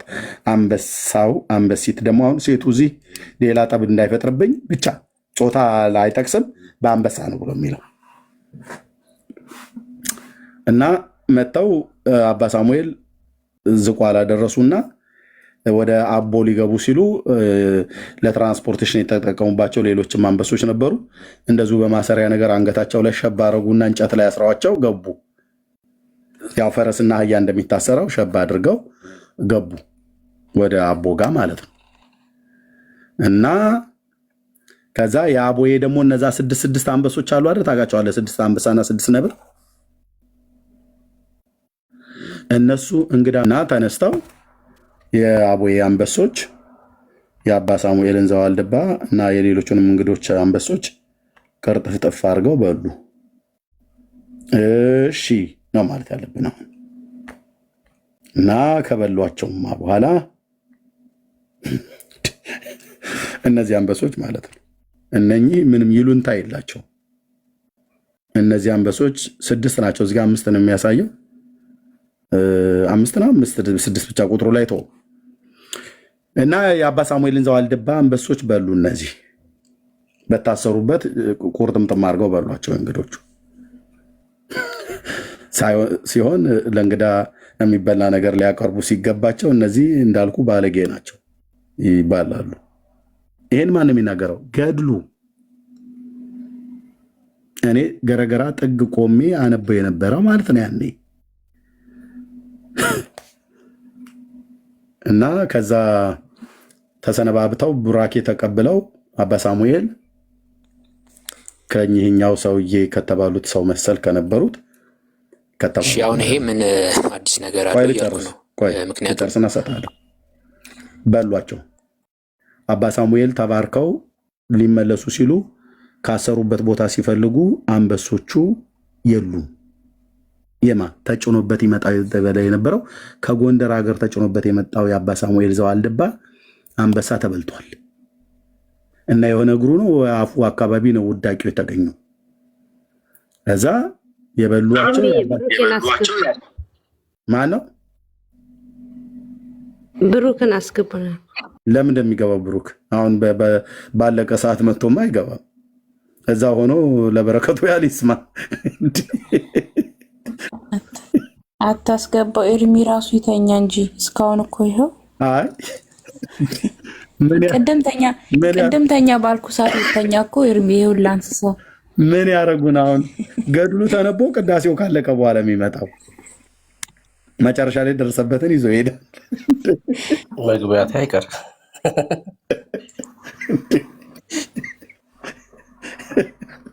ደግሞ የመበላላት ፕሮግራም ላይ እኮ ነው የመጣው። ይሄ ነው ወይ የደረስክበትን ይዘህ ትሄዳለህ። ለማንኛውም እና በሏቸው። እዚህ ጋር አልጨረስከው ጨርሼ ልስጥህ። የአባ ሳሙኤል ዘዋልድባ አንበሳ ተበላ በማ በአቦ አንበሶች። መጨረሻ መበላታቸውን አባ ሳሙኤል ለአቦዬ ነገረው ይልሃል መጽሐፍህ።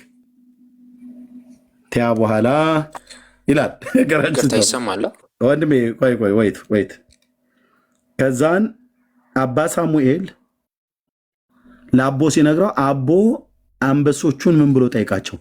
ለምንድን ነው የእንግዳ አንበሶችን የበላችሁት? እና በሉ ትፉ ሲላቸው እነማን ናቸው የሚተፉት? ኤርሚ ምንድን ነው የሚተፋው? ከማን ጋር ነው የሚያወራው? ከአንበሳው ጋር ነው? እነዚህ ናቸው እንዴ? እኔ ነኝ እንዴ በላሁት አንበሳውን ያባሳው? ማንም የሚተፋው ታያለሽ እንዴ አንቺ?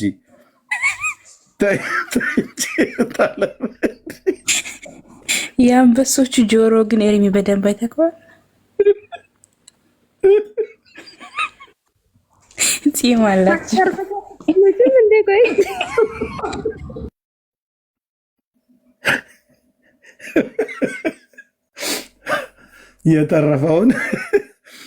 የተረፈውን ብሩክ ይጨርስላችሁ። መበላላት ምዕራፍ ላይ ስለመጣ እዛው ዳር ይዛችሁ ኧረ ኤርሚ እንዳታቋርጥ፣ አጣፍጠህ እያወራ ነው። ተው አሁን እኮ ከዚህ ኤርሚ በኋላ እንዳጨድ ኤርሚ ናሁኑ ልጆች ለናሁኑ ልጆች የዛሬ አበባዎች ለገፍሬዎች ብለን ነው መጨረስ ያለብን። ጨርስ ከዛ ብላችሁ ብሩክ ያውራው ኤችን ከላይ ወንድም። ኧረ ኤርሚ ቆይ እንጂ እንደ ኤርሚ ያርሳል። ቆይ ኤርሚ ቆይ አቤት እህትዬ፣ እንደ አጓጉተህን ወዴት ነው የምትሄዱ? ተተፉ ወይስ አልተተፉም? እንደዛ ብሎ ተይኝ እህታለም ብሩክ እውነት እኔ በጉጉት እየጠበቅን ነው። ላውራ ጨርሳችኋል? ብሩክ ያውራው ወንድማችን ጨርሳችሁ ላውራ።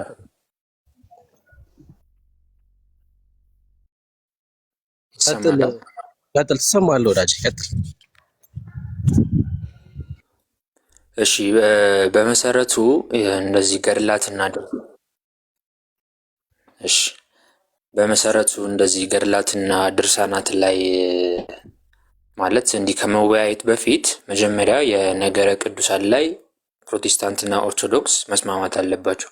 ነገረ ቅዱሳን ላይ ያልተስማማ ወደ ገድላት ወደ ድርሳናትም መምጣት አይጠበቅም። ምክንያቱም ቤዙ ላይ ስተት ካለ ወይም እንከን ካለ ወደ ቅርንጫፉም ስለሚሄድ ማለት ነው። ነገረ ቅዱሳን ላይ ካልተስማማ ወደ ገድል ምናምን እየሄድክ እንትን ምንድን ነው ሩዱነህ እንደዚህ እንትን ከማለት ውጭ ታሪኩን እንትን ከማለት ውጭ ምንም የምትፈጥረው ነገር የለም። በመሰረቱ ገድልና ድርሳን ምናምን ሲነሳ ይሄ እንደዚህ አይነት ታሪኮችን የሆነ የአንተን ነገረ ቅዱሳን የሚያወራው የሚያጣጥል አይነት አንድ ኤች የአንተን ነገረ የሩድነት እንትን ይሰማል። የአንተን ነገረ ቅዱሳን የሚያወራው እኮ ገድልህ እኮ ነገረ ቅዱሳን ስለ ቅዱሳን አማላጅነት ወይም ደግሞ በቃ ጀነራሊ ስለ ቅዱሳን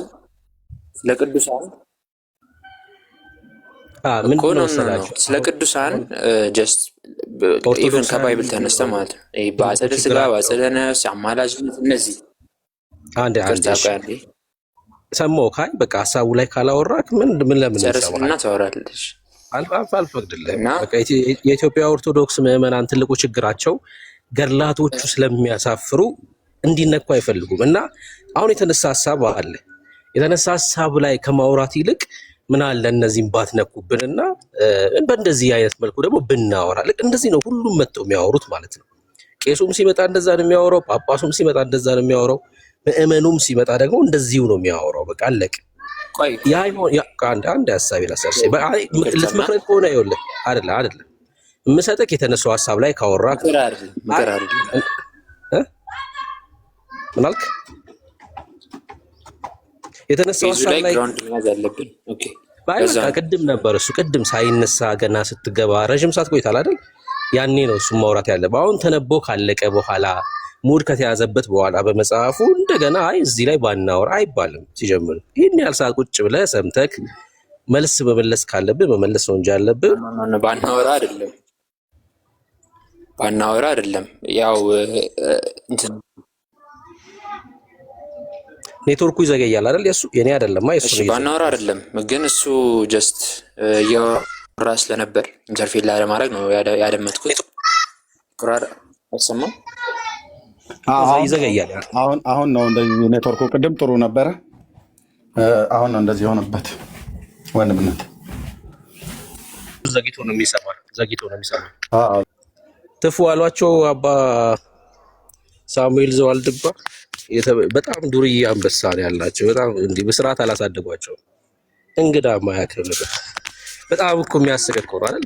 እንደው ለህፃናቶች እንኳን ማለት እንዴ በጣም ይሄ ሙድ ይዙባቸዋል። በእውነት በጣም ሙድ ይዙባቸዋል። እግዚአብሔርን በምዕመኑ ማለት ነው እርሜ ጌታን በጣም እኮ ነው የሚያሳፍረው። እንዴ መቀለጃ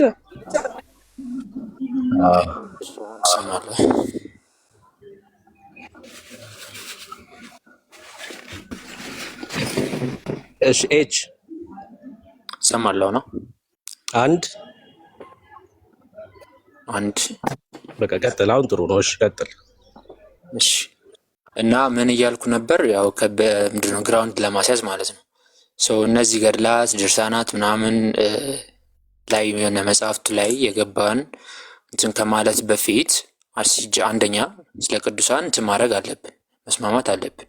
አንዱ ፓርት ወይ አንዱ ክፍል ስለ ቅዱሳን የማያምን ከሆነ ወይም ደግሞ ስለነሱ ምንም መስማትም ምንም የማይፈልግ ከሆነ ሌላኛው ፓርት ደግሞ በቅዱሳን የሚያምን ከሆነ ወይም ደግሞ ስለነሱ ታሪክ ምንም ማወቅ የሚፈልግም ከሆነ የሁለቱ አክሴፕታንስ ይለያያል። ስለዚህ በዚህ መሰረት ዲፍረንስ ይመጣል ማለት ነው።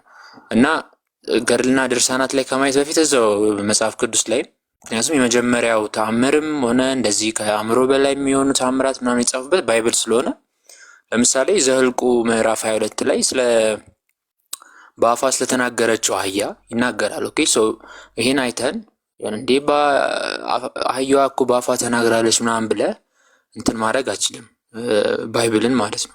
ቅዱስ ስለሆነችው አህያ አወራች እና ቅዱስ ስለሆነችው አህያ እናውራ እያልክ ነው? አልገባኝም። አሁን ሀሳብህ ይኸውልህ ስለ ቅዱሳን እኛ ሳይሆን የማይታመን የሚመስሉ እንደዚህ አይነት ታሪኮችን ብሌም እያደረጉ ከማውራት ወይም እንደዚህ ከመሳለቅ የሆነ አለ አይደል እንትን ማየት ተገቢ ነው። ለምሳሌ የበለዓም አህያን ለምሳሌ ያመጣውልህ እንግዲህ ታምር ነው እኮ አይደለ?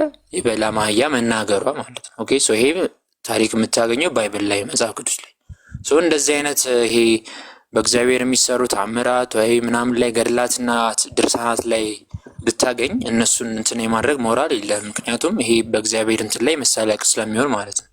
ስለዚህ አሁን ባይብል ላይ ያለውን ኤግዛምፕል ያመጣሁት እሱን ይዘህ ምናምን እንትን ማድረግ አችልም። ኦኬ መተረብ ኦር እንትን ማድረግ አችልም። ኦኬ አህያ ሲያወራ እንትን ይላል የሆነ ከአእምሮ በላይ ነው ይገርማል ምናምን።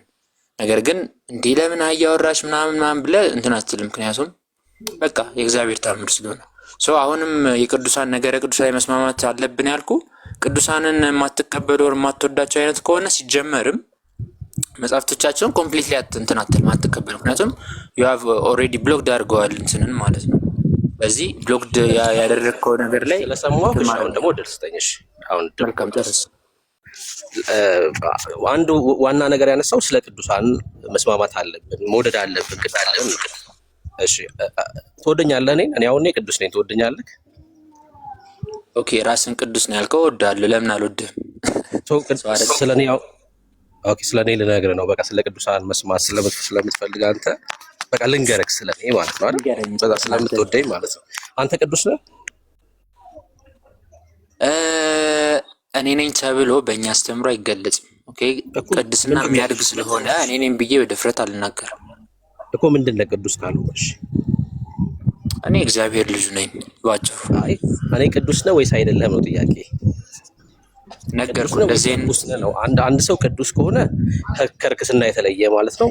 ቅዱስ ካልሆነ ደግሞ እርኩስ ነው ማለት ነው። ምንም ይገርስ ነገር ቅዱስ ስላልሆነ እርኩስ ነው ማለት አይደለም። እኔ ለጊዜው የእግዚአብሔር ልጅ ነኝ በሚል ያዘው እንደዚህ አይነት ኤክስፕሬሽን እሱ አይደለም ጥያቄ። ለምሳሌ መሰለሽ እሺ ጥያቄ ነው መመለስ ያለብን። የእግዚአብሔር ልጅ ነው ወይስ አይደለም አይደለም ጥያቄ። እሺ የእግዚአብሔር ልጆች እርኩሳን ናቸው አይደሉም? የእግዚአብሔር ልጆች ቅዱሳን ናቸው? ቅዱስ ነህ አንተ? እኔ ቅዱስ ነኝ ብዬ አልናገርም እያልኩ ነው። ምክንያቱም እንደዚህ አይነት ኤክስፕሬሽን አሁን ትልቁ ችግር መሰረቱ ከተወራ ይሄ ነው ሊወራ የሚገባው። የእግዚአብሔር ልጅ ነኝ፣ የእግዚአብሔር ቅዱሳን ናቸው። ግን የእግዚአብሔር ልጅ ሆኜ ኦኬ እሺ መልካም። ቅድስና አንዴ ተሰማኝና አሁን እኛ ቅዱሳን ነን፣ እዚህ ውስጥ ያለን ክርስቲያኖች በሙሉ የእግዚአብሔር ልጆች ነን፣ ቅዱሳን ነን። እንግዲህ መስማት ከፈለክ የኛን ታሪክ እንነግርሃለን። እኛ ግን ታሪካችንን ልናወራ የቅዱሳንን ታሪክ ልንዘግብ አይደለም የጠራን። የሆነ ቅዱስ ታሪክ ሲወራ ምናምን ልንሰማ አይደለም። በቃ ቅዱሳን ሁሉ ቅዱስ ስላደረጋቸው ንጉስ ነው የሚያወሩት። በቃ ስለ ኢየሱስ ነው የሚያወሩት። እኛ የሚወራ አንዳች ታሪክ የለንም። ቅዱስ ያደረገን ክርስቶስ ኢየሱስ ነው። ቅዱስ ያደረገንን ነው ምንናገረው ማለት ነው። በቃ አለቀ። አባ ሳሙኤል ዘዋልድባም የእሱን ጀብዱ አይደለም ሊናገር የሚገባው። ቅዱስ ከሆነ ቅዱስ ያደረገውን ንጉስ ነው ማውራት ያለበት። አየህ ትልቁ ችግር በእናንተ ቤተ እምነት ጀብደኞች ናቸው ቅዱሳኖቻችሁ፣ በጣም ጉልበተኞች። አንድ ሀሳቤን መጽሐፍቶቻችሁ ናቸው። መጽሐፍቶቻችሁ የእናንተ እያልክ ያለው ቅዱሳኖች። እሺ ቀጥል ጨርስ። አይ እዚህ ጋር እንትን ላድርግ ብዬ ነው ሪፊት ላድርግ። ምክንያቱም ያወራ ያለው ሀሳቤን ካልጨርሱ የምኑ ነው ሪፊት የምታደርገው? የእናንተ ቅዱሳን አልኩ በጉልበታቸው በአቅማቸው ነው ቅዱስ የሆኑት። በጣም አቅመኞች ናቸው። 100 ዓመት መዘግዘቅ የሚችሉ ፀሐይ ላይ የሚሄዱ ፀሐይ ላይ የሚኖሩ እግራቸው ተቆርጦ ክንፍ የሚበቅልላቸው ወደ አሞራነት የሚቀየሩ ናቸው የእናንተ ቅዱሳን። አየህ ቅዱስ ለመሆን በእናንተ አስተምሮ የግዴታ አንድ ሰው አሞራ መሆን አለበት። አሞራ ሲሆን ነው ቅዱስ ተብሎ ሁላ የሚሰየመው ማለት ነው። ጀብደኞች ናቸው ሰዎቹ እያልኩ ነው። አየህ ጀብደኞች ናቸው። ስለ ጀብዳቸው ነው ከዛ መጽሐፉ የሚያወራው። ገድልና ድርሳን የሚባለው ጀብዳቸውን ነው የሚናገረው። እኛ ግን የምናወራው ጳውሎስ የሚያወራው ታሪክ የለውም። በቃ ጳውሎስ ስለራሱ ሲያወራ ስለ ኃጢአተኝነቱ፣ ስለ አመፀኝነቱ፣ ቤተክርስቲያን አሳዳጅ ስለመሆኑ ነው የሚያወራው ጳውሎስ። ከዛስ በክርስቶስ ኢየሱስ አሁን ድኛለሁ ብሎ ደግሞ ይናገራል። አለቀ በቃ። አየህ የሚያወራው ታሪክ የለውም ጳውሎስ። ጴጥሮስ ሲናገር አሳ አጥማጅ እንደነበር በቃ እንደዚህ ነው። ከዛስ ክርስቶስ ኢየሱስ እንዳስመለጠው ደግሞ ይናገራል። ልክ እኛም የምናወራው የጀርባ ታሪክ የለም። በቃ ሙታን ነበርን፣ አሁንስ በክርስቶስ ኢየሱስ የእግዚአብሔር ልጆች ነን፣ ጻድቃን ነን እና ጻድቅ ስላረገን ኢየሱስ እናወራለን።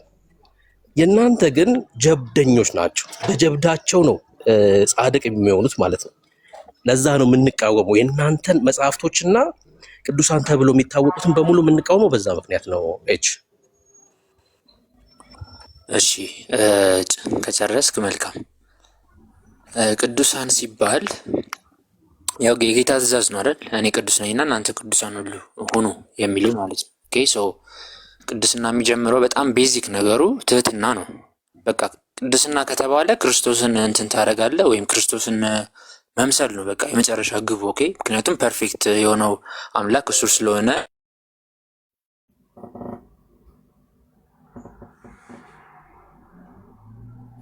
በተግባር ነው። በህይወት ይታያል፣ ቃልህ ይታያል። በቃልማ ከሆነ እኮ ኖርማል እኮ ነው። ባይብል ይዤ ቃሉን ብቻ እያወራው መስበክ ወር ደግሞ ማድረግ እችላለሁ። ገባ? የሆነ አንድ መንገድ ላይ ወጥቼ የሆነ ቦታ ላይ ማለት ነው መስበክ አይደለም። በቃልህም በኑሮህም እንትን ማድረግ አለብህ። ያንን ቅድስና መግለጽ አለብህ። ገባ? በቃሌማ እኔ እኮ ለምሳሌ አሁን ከአንተ ጋር ማወራው ተገብቶኝ ወር ጻድቅ ቅዱስ ምናምን አይደለም። ገባ? ኃጢአት ምናምን እናውቀዋለን ሁላችንም ያለብን ኃጢአት እሱ ሳይሆን እና ያን ሁሉ ኃጢአት እያለብኝም ቅዱስ ነኝ ብዬ በድፍረት የመናገር ሞራል የለኝም። ኦኬ ሶ በእኛ ቤተክርስቲያን ቅዱስ ነኝ ተብሎ አይነገርም። ነኝ የሚባል ነገር በክርስቶስ ነው የተሸፈነው። ምክንያቱም እኔ ህይወት ነኝ ይላል ራሱ ክርስቶስ አይደል? ሶ ማንነትህ በክርስቶስ ነው የተሸፈነው። አንተ ጀስት እርሱን ወደ መምሰል የምታደርገው ተጋድሎ ጽናት ምናምን ነው እንጂ የቅድስና እነዚህ ገድል ምናምን የሚያሳዩት ወይም ክርስቶስን ወደ መምሰል የምታደርገው ተጋድሎ ማለት ነው። ምክንያቱም ቅዱሳንን ካየ በእያንዳንዱ በቃላቸውም በኑሯቸውም እርሱን ስለሚመስሉ ወይም ለፐርፌክሽንነት ስለሚጋደሉ ማለት ነው። ምክንያቱም እኔ ቅዱስ ነኝና እናንተ ቅዱሳን ሁኑ ብሎ ስላዘዘ። ነገር ግን ገና ከመጀመሪያው እኔ ቅዱስ ነኝ ብለህ ተነስተህ ልክ እንደ ዘመና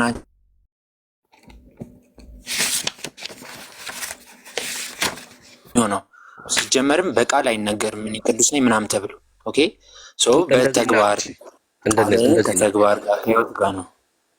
እሺ እንደዚህ እናድርግ። አሁን ለምሳሌ በኢትዮጵያ ኦርቶዶክስ ቅዱስ ነኝ ተብሎ አይነገርም ማለት እስማማለሁ። ምክንያቱም በኢትዮጵያ ኦርቶዶክስ ምን ብያለሁ ቅድም? አሞራ መሆን አለባቸው ቅዱስ ለመሆን። አሞራ ሳይኮን ቅዱስ ነኝ ተብሎ አይነገርም። በጣም ተስማምቻለሁ።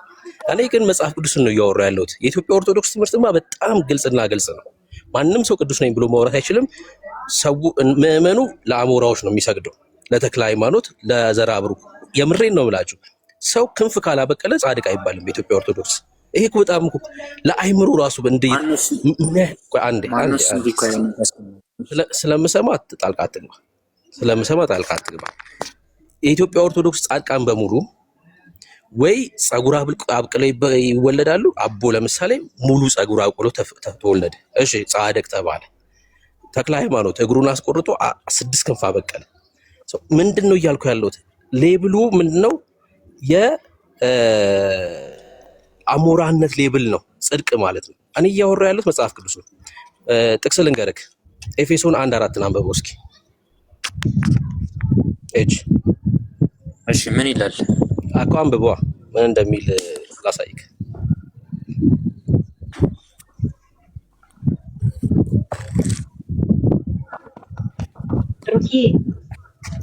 ወይ ሪታይ ሰማለው። ደህና ናችሁ? እግዚአብሔር ይቅርታ በመካከል ስለገባሁኝ ጀስት ላስት እንትን ልበል ብዬ ነው። ቅድም ልጁ ስትጠይቀው ይሄኛውን እንዳትዘለው ስለፈለግኩ ነው የገባሁት። በእውነት ይቅርታ አድርግልኝና ስትጠይቀው የበለዓም አህያም ምናምን ነገር ብሎ ተናግሮ ከዛ በኋላ እዛ መጽሐፍ ቅዱስ ውስጥ እንደዚህ አይነት ተአምር እያለ የኛን ልትቃወም አትችልም አይነት ንግግር ተናግሯል። ሚንስ ገድል ላይ ያለው ተአምር የሚባለው ነገር ከመጽሐፍ ቅዱስ እኩል ነው እያለ እያጠጋጋው ነው ያለውና ይሄኛውንም አርመህለት እንድታልፍ ስለፈለኩኝ ነው። ተባረክ ወንድም። እሺ እህቴ፣ አሁን ያነሳሁት ቅድም መጀመሪያ ጥቅሱ ላይ ይሄኛው ሁለተኛ ሐሳብ ስለሆነ ጥቅሱ መጀመሪያ እሺ 1:4 ኤፌሶን 1:4 እሺ እንግዲህ በጌታ ስር የሆንኩ እኔ በተጠራችሁበት መጠራታችሁ እንደሚገባ ትመላለሱ ዘንድ ለምናችኋለሁ፣ በትህትና ሁሉን በየዋህነትና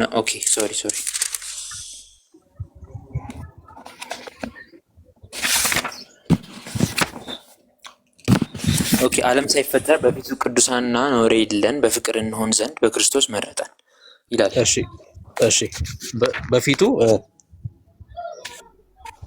በፊቱ በማን ፊት ነው? ዓለም ሳይፈጠር በፊቱ ቅዱሳንና ነውር የሌለን በፍቅር እንሆን ዘንድ በክርስቶስ መረጠን። በማን ፊት ነው? በፊቱ ሲል በማን ፊት ነው? ያው በጌታ ማለት በእግዚአብሔር ፊት አይደል? ልክ ነው። አንተ በእግዚአብሔር ፊት ነውር አልባና ቅዱስ ነው ወይስ አይደለም? በአሁኑ ሰዓት አይደለም። አዎ በቃ ጥሩ። እኛ በክርስቶስ ኢየሱስ በማን ነው? በእኛ አቅም አይደለም። መጽሐፉ በክርስቶስ ነው እያለ ያለው። በክርስቶስ ስራ በፊቱ ነውር አልባና ቅዱስ ነን እኛ። ቅድም ስለ ጽድቅና ስለ ቅድስና፣ በነገራችን ላይ ስለ ቅድስናና ስለ ጽድቅ ስናወራ ያጸደቀን ጸጋው ነው። በቅድስና እንድንኖር የሚያደርገንም ጸጋው ራሱ ነው። በቲቶ መልእክቱ ላይ ጳውሎስ ምንድን ነው የሚለው? ሰዎችን ሁሉ የሚያድን የእግዚአብሔር ጸጋ ተገልጧል ይልና ይሄ የሚያድነው ጻድቅ የሚያደርገው ጸጋ ደግሞ ዓለማዊ ምኞትንና ኃጢአትን እንደሚያስክድ ይናገራል። እንድንጸድቅ ራሱ በእግዚአብሔር ፊት በቅድስና እንድንኖር የሚያደርገን ዓለማዊ ምኞትና ኃጢአትን የሚያስክደን ራሱ ይሄ የዳንበት ጸጋ ነው። የሰው ልጅ አቅም አይደለም፣ አቅማችን አይደለም። እኛ የእግዚአብሔር ልጆች በእግዚአብሔር ቤት ውስጥ እንታዘዛለን። ስንታዘዝ የሚሰራን አሮጌ ልምምዳችንን የቀደመውን ፕሮግራም የተደረገውን ነገር እየቆረጠ ከላያችን ላይ የሚጥለው ራሱ ጸጋው ነው። ነውር አልባ የሆን ነው በፊቱ ቅዱስ የሆን ነው በፊቱ በክርስቶስ ኢየሱስ ነው። እንደናንተ እግር አስቆርጠው አሞራ ሆነው ባህር ውስጥ ተዘግዝቀው አይደለም። አየህ፣ መጽሐፍ ቅዱሳዊ አይደሉም የእናንተ ቅዱሳን። ምን ለዚህ ነው እናንተ እሺ ጨረስክ?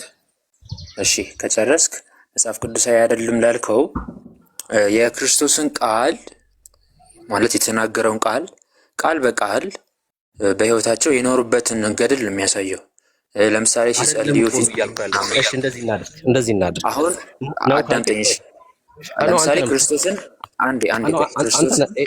አንተ ነው የምታወራው። የእናንተ ቅዱሳን እንደኖሩት አይነት ኑሮ ወይ ደግሞ ባህር ላይ ተዘግዘቁ ቅዱስ የሆነ ሰማይ ጨረቃ ላይ ኖሩ ቅዱስ የሆነ አሞራ በቅሎለት ቅዱስ የሆነ ካለ ከእግዚአብሔር ቃል እስኪ ያሳይ። ምን ከባይብል ነው? ከእግዚአብሔር ቃል ማለት ከመጽሐፍ ቅዱስ ውስጥ አዎ የእግዚአብሔር ቃል መጽሐፍ ቅዱስ ብቻ ነው። ታዲያ ከእግዚአብሔር ቃል ካልኩ መጽሐፍ ቅዱስ ኢቭን ከሐዋርያት ታሪክ መነሳት ይችላል። የሐዋርያት ታሪክ ምንድን ነው ማለት ገድላቸው? እሺ ከሐዋርያት ታሪክ እሺ፣ በሐዋርያት ታሪክ ውስጥ አሞራ የሆነ ኖ አሞራው ምናምን ተው፣ አሞራና ምን ተው። ዋናው ቤዚክ ሀሳቡ ላይ ማለት የቅዱሳን እንዴት በኑሯቸው ጌታ እንደመሰሉ ምናምን ነው። የአሞራ ምናምን ያልከው የኔ ጥያቄ ይኸውልህ፣ አሁንም ያልገባክ ቅዱሳን የእግዚአብሔርን መልክ እስኪመስሉ ወይ ደግሞ የክርስቶስን መልክ እስኪመስሉ ድረስ ከክብር ወደ ክብር እየተቀየሩ አይኖሩም እኮ አይደለም ያልኩ። የእርሱ መልክ እስኪታይበን ድረስ እኮ በቅድስና እንኖራለን። ጥያቄ እሱ አይደለም። የእናንተ ቅዱሳን ጀብደኞች ናቸው፣ በአቅማቸው ነው ቅዱስ የሆኑት ነው እያልኩ ያሉት። ልዩነቱ ከገባክ እንጂ እኛ ክርስቲያኖች እኮ በኃጢአት በዝሙት እኮ አንኖርም እኮ። የክርስቶስ መልክ በእኛ እስኪታይ ድረስ የቅድስና ሕይወት እንኖራለን። እንዴ የእግዚአብሔር ልጆች ነን እኮ እኛ። የኃጢአት ዓለማዊ ምኞት አናደርግም አልኩክ። የኔ ጥያቄ ግን ጀብደኛ ቅዱስ አሳየኝ፣ በራሱ ጉልበት በራሱ አቅም ልክ የእናንተ ቅዱሳን የሚባሉት ገድላትና ድርሳናት ላይ የተጻፉ አይነት ቅዱስ ከእግዚአብሔር ቃል ላይ ያሳየኝ ነው የኔ ጥያቄ። ማን ነው ገድል ላይ በራሱ ኃይል ብቻ ነው እንደዛ ያደረገው ያለ ማለት ካነበብኳቸው?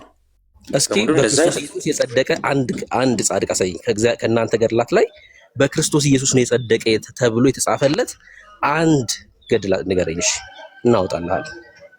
አንድ ገድል ነው ያልኩት፣ 2-3 አይደለም። አንድ ገድል ስለ ኢየሱስ ክርስቶስ ነው የሚለው እኮ። አንድ ንገረኝ አልኩህ። አንድ ገድል ንገረኝ ስለ ኢየሱስ የሚመሰክር በኢየሱስ ክርስቶስ መጽደቃቸውን የሚያሳይ አንድ ገድል ንገረኝ። እሺ ለምሳሌ ገድለ አቡነ ሀብተ ማርያም፣ ገድለ በቃ አቡነ ሀብተ ማርያም ገጽ ስንት ላይ እንክፈትልክ? ኤርሚ ያለ አይደል? ከሌለ ወደ ቤት እመለሳለሁ። እኔ ጋር ስላለ ሀብተ ማርያም ወንድምነት አለ አንተ ጋር ሀብተ ማርያም ያለ ይመስለኛል፣ ግን በጣም ሩቅ ቦታ ነው ወንድምነት። አሁን ማውጣት አልችልም። እኔ ጋር እኩለ ሌሊት አለፈ። እሺ ሌላ ገድል ካልሆነ እኔ ወደ ቤት እመለሳለሁ። መንገድ ላይ ቆሜ ነው ወራት። እሺ ሌላ የምታውቀው ካለ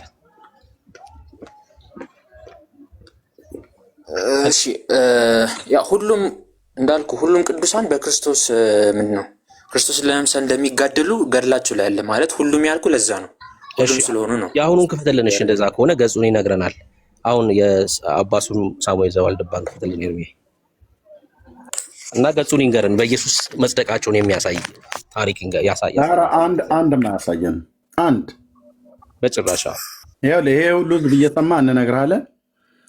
በኦርቶዶክስ በተዋሕዶ ቤተክርስቲያን ውስጥ ጻድቃን ተብለው የተባሉቱ በኢየሱስ ክርስቶስ በማመን የጸደቀው ኢየሱስ ክርስቶስ አጸደቀኝ ብሎ የተጻፈለት የሚሆን የተናገረ አንድ የለም። አንድ በቤተክርስቲያኒቱ መስፈርት ነው ከሞቱ ከ50 ዓመት በኋላ ጻድቅ ናቸው ቅዱስ ናቸው ተብሎ የተባለ። ይሄን ለማየት ከተፈለገ አቡነ ጴጥሮስን የብፁዕ አቡነ ጴጥሮስን ሐውልት አዲስ አበባ ውስጥ የተተከለውን በአድዋ በጣሊያን የተገደሉትን አባት እሳቸው 50 ዓመት ሲሞላቸው ታቦተ ሕግ ተቀረጸላቸው። በተወለዱበት በሰላሌ ፊቼ ሀገር ሰሜን ሸዋ ቤተክርስቲያን በስማቸው ታነጸ። ህንፃ ማነውና ደግሞ ታቦተ ሕግ ተብሎ ተቀረጸ። 50 ዓመት ሲሞላቸው ቅድስና ተሰጣቸው ማለት ነው። በቃ በቤተክርስቲያኒቱ መስፈርት እንጂ ቅዱስ የሚሆኑት ቤተክርስቲያኒቱ ማነው በክርስቶስ አምነው ቅዱስ አልሆኑ። ቤተክርስቲያኒቱ ናት 10 መስፈርት 10 ደረጃ የሚባል አለ እና ደግሞ እድሜም አለ። ከ50 ዓመት በኋላ ነው ጻድቅ ተብሎ የሚባሉት። አንድ አታሳየንም ወንድሜ።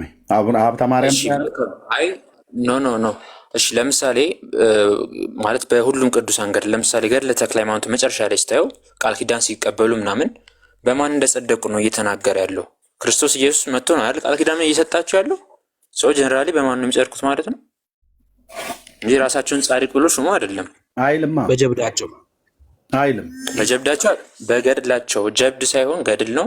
የተጋደሉትም ክርስቶስን ለመምሰል እርሱም በራሳቸው አቅም ሳይሆን እሱን እኮ ነው የምንቀበለው። እሱን ነው እየተቃወመ ያለው። አየረ አንተ ገድል አልከው፣ እኔ ጀብድ አልኩት። በሱ ነው ጸደቀ የሚለው መጽሐፉ። ማንም ግን በጀብዱ የሚሆን በገድሉ መጽደቅ አይችልም። አየ እሱን ነው እየተቃወምን ያለ ነው። መጽሐፍ ቅዱሳችን ላይ በገድሉም ይሁን በጀብዱ ጸደቀ ተብሎ ለማንም አልጻፈም። የሚያጸድቀው ክርስቶስ ነው እያልኩ ነው። አየ እሱን ነው እየተቃወምን ያለ ነው። አንተ እኔ በጀብድ ያለምንም ስራ ነው የምትጸድቀው። ጽድቅ በክርስቶስ ብቻ ነው፣ ስራ አያጸድቅም። ሲጀምር ይኸውልህ ስራ አያጸድቅም። አዎ ስራ አያጸድቅም። ወዳጄ የሚመስል እስራኤል ነው። ትቃረናለህ? ለምሳሌ ከያዕቆብ መልእክት ጋር ለምን ትቃረናለህ? አንድ ቆይ አያጸድቅም። መጽሐፍ ቅዱሳችን ላይ ያጸድቃል ተብሎ የተጻፈ ስራ ማንም የትኛውም ስፍራ ላይ የለም። ከያዕቆብ መልእክት ጋር እየተጋጨ ነው።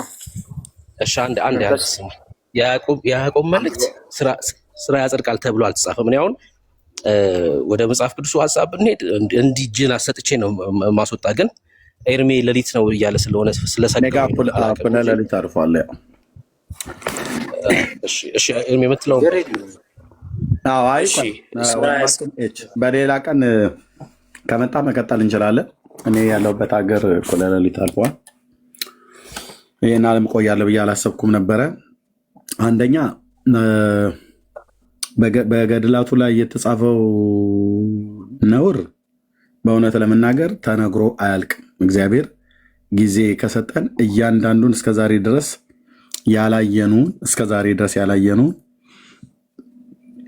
በደንብ የምናይበትን እግዚአብሔር ጊዜ ይሰጠናል፣ ስፍራ ይሰጠናል።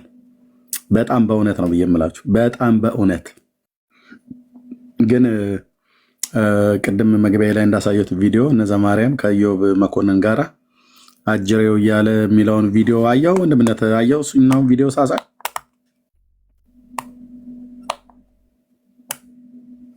አልከኝ። እድሜ ኢዮብ መኮንን የሚባለውን ታውቀዋለህ እንዴ? ያው ልልክልህ ነበር፣ አይቼዋለሁ። በጣም በቃ ውስጣቸው ይሄ መቀጣጠሉ ደስ አይልም። እድሜ የመጨረሻ አጅሬው እያለ እኮ አለው ዘማርያም እንዴ? ያው በቁጣ ለዛው አዎ።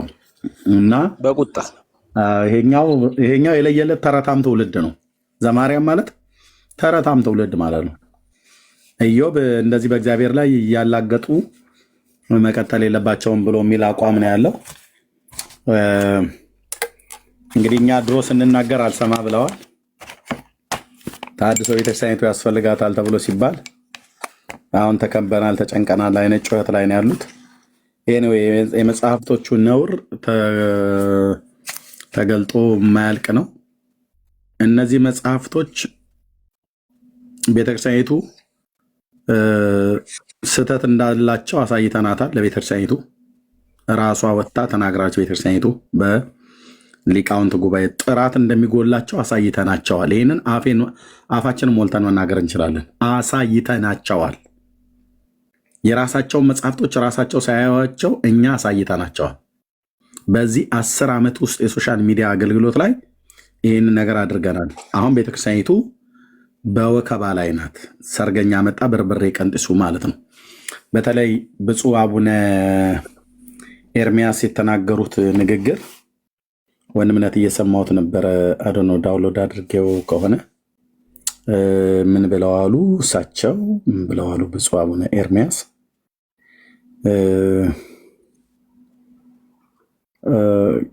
አቡነ ኤርሚያስ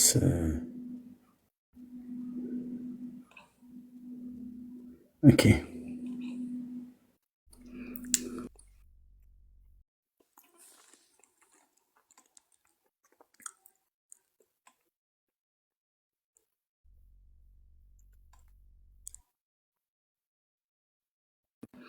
ኦኬ የአቡነ ኤርሚያስ ቪዲዮ ኛው ልላክልህ። አንድ እንትን ያሉበት ነው። የአባቴ የእናቴ አባቴ ሃይማኖት እያሉ መቀጠል የለም ያሉት። አዎ እና ኧረ ጠንከር አድርገው የተናገሩት በቃ ነገር እግዚአብሔርን የማያውቅ ትውልድ ሁሉ ነው ያሉት።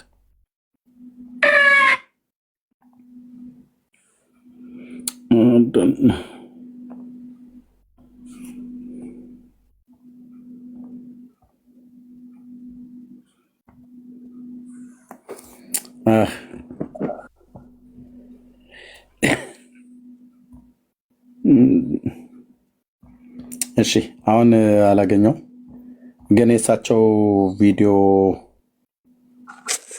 አለና ምን አሉ?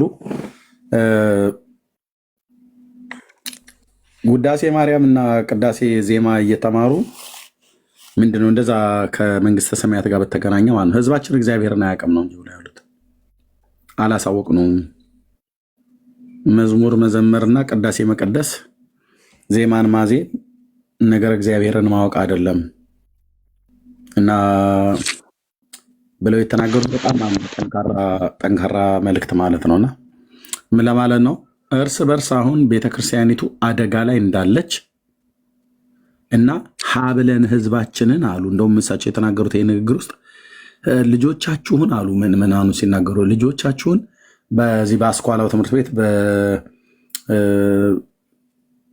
ለማስተማር አንደኛ፣ ሁለተኛ፣ ሶስተኛ፣ አራተኛ ክፍል እየተማሩ እንትን እንዲሉ ልጆቻችሁን በ4 እና በ5 ዓመት ትምህርት ቤት ታስመዘግባላችሁ፣ ገንዘብም ትከፍላላችሁ እና እግዚአብሔርን ግን እንዲያውቁ ልጆቻችሁን በሰንበት ትምህርት ቤት አታስገቡም እና አሁን ህዝባችንን ወደ ሰንበት ትምህርት ቤት ልጆቻችን ወደ ሰንበት ትምህርት ቤት እያስገባን ማስተማር ነው ያለብን። ነገር እግዚአብሔርን ማወቅ ነው ያለብን። ካልሆነ አሉ በጴንጤ፣ በእስላም፣ በካቶሊክ፣ በጆባ እየተወሰዱብን ነው ያሉት። ልክ ይልሃለሁ ዋትስአፕ ላይ። ቴንኪው ወንድምነት። አዎ ቴንኪው።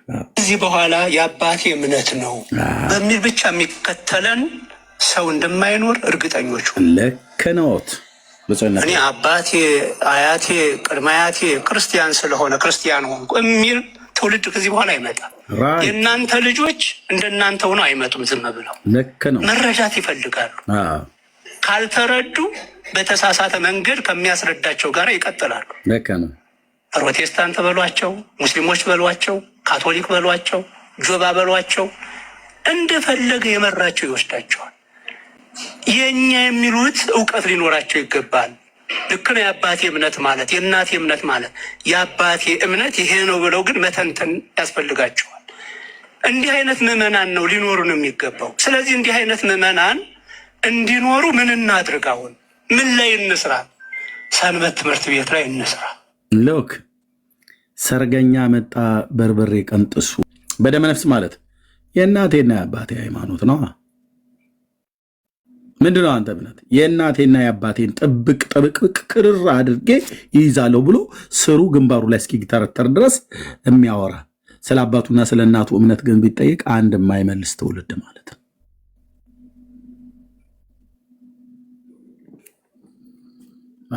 አሁን ገብቷቸዋል።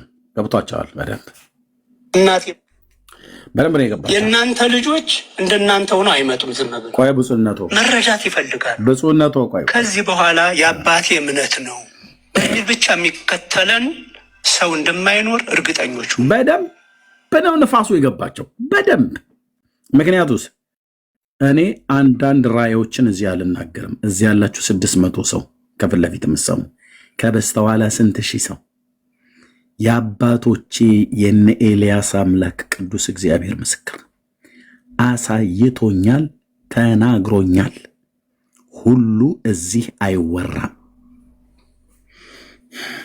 ገብቷቸዋል። ጣረኑ በደንብ የገባቸው በሚመጡት ዘመናት ላይ ባዶ ወና ቤት ታቅፈው መቅረታቸው የማይቀር ነው። ስለ ኢትዮጵያ ኦርቶዶክስ ነው ማወራው። ትዕቢታቸውን የሰራዊት ጌታ ቅዱስ እግዚአብሔር ነው የሚያስተነፍሰው። ከዛሬ 3 ዓመትም በፊት በአምላኬ መንፈስ ሆኜ የተናገርኩት ቃል አለ። ልደተ ቃል ቤት ላይ ያለ ቪዲዮ ሂዱና ስሙት። የሰራዊት ጌታ እግዚአብሔር ነችን ቤተክርስቲያን የሚበቀላት ብያለሁ። ሲበቀላት ምንድን ነው የሚያደርገው? ህዝቡን ነው ከእጇ ላይ የሚነጥቀው። በህዝብ አይደል የምትኮራው? አዎ ትልቁ ህዝብ የኔ ህዝብ የኛ ህዝብ አይደል ብለው የሚሉት? አዎ እኛስ መቼም የኦርቶዶክስ ቤተክርስቲያን በምድሪቱ ላይ ትንሽ ነች ብለን አላልን። ትልቅ ነኝ ብሎ ያላትን ግን ትንሽ ያረጋታል። ለምን? ህዝቡን ከእጇ ይነጥቀዋል እግዚአብሔር ለማዳን። ምን በማድረግ? የወንጌሉን እውነት በመስበክ ነዋ። በእኔና በአንተ አነ በጎጃም በትግራይ ጀምረዋቸዋል አልኩ። ጀምረዋቸዋል። እግዚአብሔር ደግሞ የሚያስነሳው ነፋስ አለ፣ በተለይ ትግራይ ላይ ማለት ነው። አትጠራጠር፣ የሚያስነሳው ነፋስ አለ። የወንጌል ነፋስ ማለት ነው። ሁሉ እዚያ አይወራም እና ገብቷቸዋል። አሁን እንደ ድሮ የእናቴ አባቴ ምናምን ነገር ብለህ እንደ አፋር ግመል ተያይዘህ ገደል የምትገባበት አንዳች ነገር የለም። ይጠይቃል። እየጠየቀ ነው ትውልዱ ማለት ነው። ይጠይቃል። ይጠይቃል። የትግራዊ ወጣት ይጠይቃል፣ የአማራው ወጣት ይጠይቃል፣ የኦሮሞ ወጣት ይጠይቃል ስለ ሃይማኖት። እንግዲህ እንደ ጥብቅ አድርጌ ምናምን ነገር በቃ እዚሁ መቀሌ ላይ የተወለድከው አያትም እዚህ ነው የነበሩት፣ ጎጃም ላይ ነው፣ ጎንደር ላይ ነው፣ እዚሁ ከአዲስ አበባ እርግት ብለህ እንትን ብለህ ምና በለው ይጠይቃል ትውልዱ ማለት ነው። ማርያም ታማልዳለች ብለህ ስትለው አሳየኝ ይላል።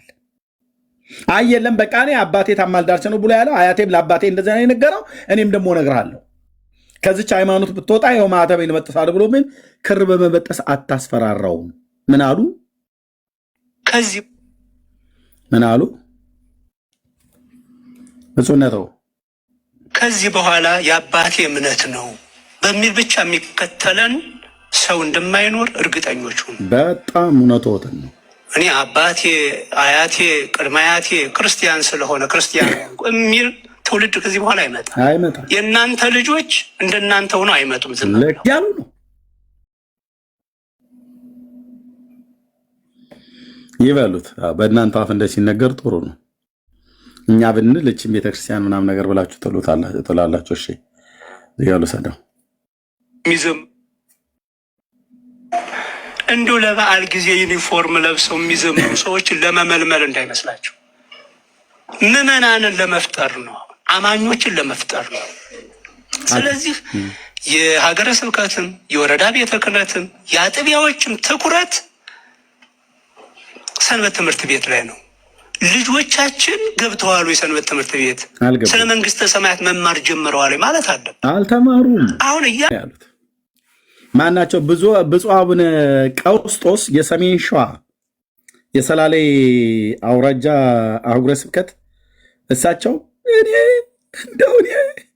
ቀፎኛል ልጆቼ እኔ ቀፎኛል እንደው እያሉ ማለት ነው። ቀፏቸው። ልክ ነው አካሄዱ። ቤተክርስቲያኒቱ በመፍረስ ላይ መሆኗን እያወቁ ነው። ለምን ቤተክርስቲያን የሚፈርሰው ምኑ ነው? ህንፃውማ አለ እኮ። የ4 ኪሎ ስላሴ ማን ያፈርሰዋል? አፈርሳለሁ ብለህ ብትል የኢትዮጵያ የጸጥታ አካላት ያፈርሰዋል። እኔም በሆን አልፈቅድለም። ይቀመጥ ህንፃው። ለማን ይሆናል? ኤርሚያስ ይሏል እንዴ? ይሄው ህዝብ ጌታን ያመልክበታል። ይሄው ህዝብ በወንጌል እውነት ተለውጦ ጌታን ያመልክበታል። ቤቱ ለማን ይሆናል ታዲያ? አፍጋኒስታኖች መጥተው ይርሱታል እንዴ? የፒያሳ የአራዳ ጊዮርጊሱም ይሁን የጩሉሌው ጊዮርጊስ ብቻ ይቀመጥ ቤቱ። እዛው ተለውጠው እዛው ያመልኩበታል። እኛ ወንጌሉ ብቻ ይሰበክ ነው። ለህዝቡ የሚያስፈልገው አድራሻ ለውጥ አይደለም።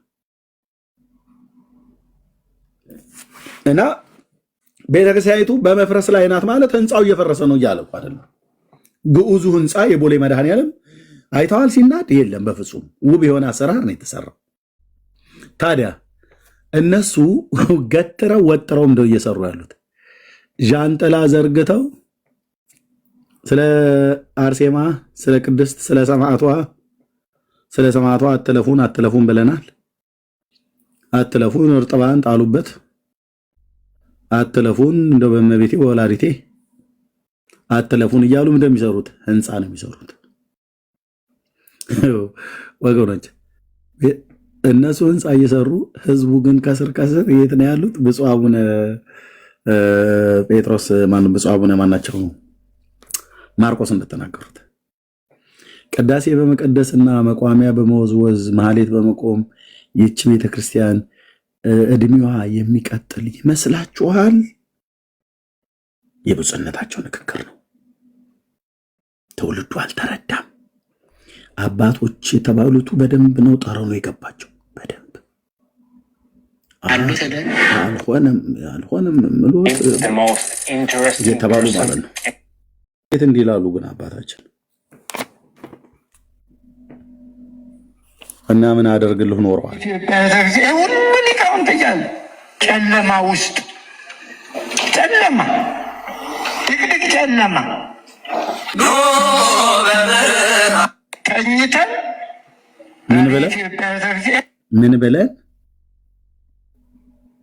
ምን ብለን አሉ? ቀኝተን ዛሬ ኢትዮጵያ ቤተክርስቲያን ሁሉ እኔም አንዱ ጠጭ ነበርኩ። ጌታ ነው ከዛ ያወጣኝ። ይጠጣል አልኩሽ እህትዬ። እንዴ ተኝተናል አሉ። እውነትዎትን ነው። አንዳንዴ ያሉበትን ማወቅ ጥሩ ነው። የምትቆሙት ለማህሌት ነው። መቼ ለወንጌሉ ቆማችሁ ትተኛላችሁ? ስትነሱ ለማህሌት ነው። እሺ ጨለማ ውስጥ ጨለማ፣ ድቅድቅ ጨለማ። በዚህ ንግግር ላይ የማረ ነው ይሳለ ነው ይቀበል ብለው ይጨርሱታል ማለት ነው። ከዛስ ወደ ቤትህ የኢትዮጵያ ቤተክርስቲያን ሁሉ ሊቃውንት እያሉ ጨለማ፣ ድቅድቅ ጨለማ እና ተኝተዋል። የተኛ ሰው ልጆቹ ከስር እየተወሰዱበት ገድላ ድርሳናት ላይ ያንኮራፋ የማቴዎስ ወንጌል መጽሐፍ ምዕራፍ 6 ላይ ተሸዋል እህት ዓለም እየተባለ መጥቶ ላፍ አድርጎ 10ሩን አይደለም 10 ሚሊዮኑን ባለፈው ራሳቸው ተናግረዋል። ብፁዕነታቸው ብፁዕ አቡነ ማትያስ ማለት ፓትርያርኩ 10 ሚሊዮን ምን አጣን? የኦርቶዶክስ ሊቃውንት ምን አለ? ተኝተዋል። ተኝተ እንዳሉ ማለት ናቸው። ማን ያስተኛቸው? ይሄ መብል ነው ያስተኛቸው። እንክርዳድ ስጥ እንክርዳዱን ልፈው ለጥ ብለውልሃል። መጽሐፍ ቅዱስን ስታነብ ግን አንተ የምትተኛ ንቃ፣ ከሙታንም ተነሳ፣ ክርስቶስም ያበራልሃል ተብሎ የተጻፈውን የሕያው እግዚአብሔርን ቃል ሲያነብ ጴንጤው አስቀድሞ ነቃል። አየህ፣ የእናንተ ጴንጤዎች ችግሩ ማቴዎስ፣ ማርቆስ፣ ሉቃስ እያልሽ ንቁ፣ ጸልዩ፣ ወንጌል ስበኩ፣ አትፍሩ። ተኝተን ንቁ ጸልዩ። ንቃ የሚባል ሰው ምን አይነት ሰው ነው? የተኛ። እሳቸው መተኛታቸውን አምነዋል። ጳጳሳቱ ከተኙ ታዲያ ምእመኑ የነቃ ነው ብለህ ትላለህ? እንዲህ ወንድም አለ የለም። ምእመኑ ጳጳሳቱ ተኝተናል እያሉ ነው። ጳጳሳቱ ለሽ ብለዋል።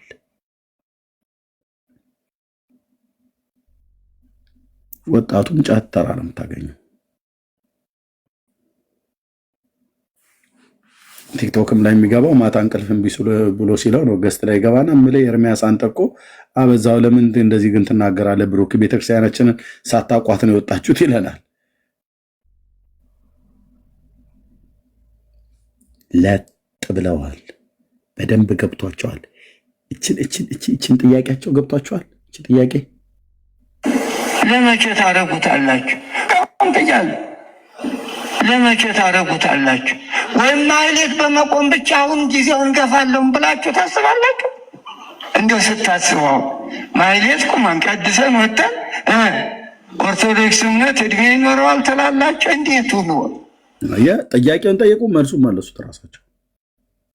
ማለት ማህሌት በመቆምና ቅዳሴ በመቀደስ ታቦት አወጣን አገባን ብሎ በማለት የኦርቶዶክስ ሕልውና የሚቀጥል ይመስላችኋል? ለምን የፈሩት? የጴንጤው አካሄድ አደገኛ አካሄድ ነው። ማለት የእስላሙን ቪዲዮ በሌላ ቀን አምጥቼ አሳያችኋለሁ። አንድ እስላም የተናገረውን አይታችኋል።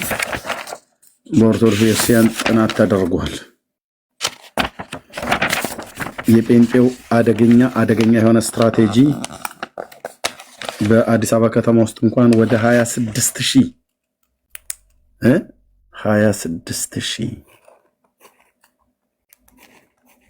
እስላሙን ይህንን አጥንቶ የደረሰበት 26,000 የጴንጤ ሚሽነሪ ማለት ሚሽነሪ ማለት ምን ማለት ነው?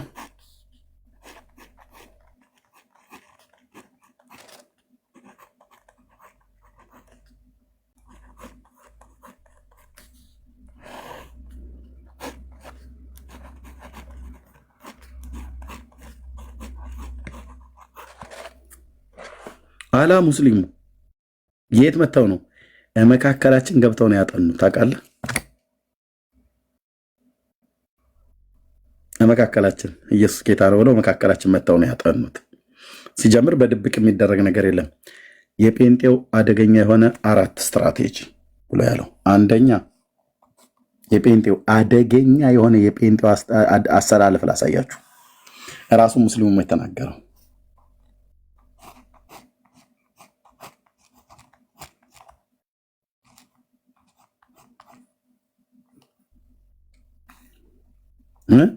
አደገኛ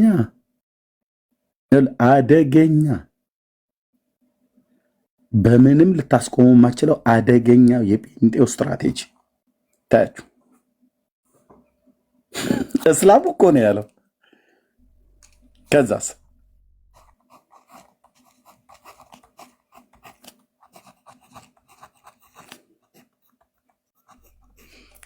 ጸልዮ ወንጌል ወጥቶ የሚመሰክር ሰው ታዲያ ብራዘር እንዴ ነዶ በነዶ አይሆንም እንዴ? በጣም እንጂ በጣም እንጂ። ለዚህ ነው የጴንጤው እስካሁን ድረስ እየበዛ መሄደው። ለምን እንደው እውነት ልንገራችሁ፣ እኔ አንዱ ስለሆንኩ ማለት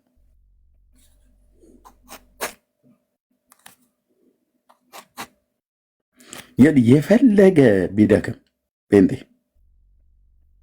ድክም ብሎ ድራፍት ቤት እንኳን ብታገኘው ብርጭቆ እንኳን ድንገት ካላው ላይ ቢወድቅበት በኢየሱስ ስም ነው የሚል ደስ አይል። አፉ ከሱሙ ላይ እንኳን አይቆረጥም አይጠፋም ማለት ነው። ደግሞ እኮ እየጠጣ እያገኘው ማለት ነው። እውነትሽን ነው በጌታ ይልልሃል።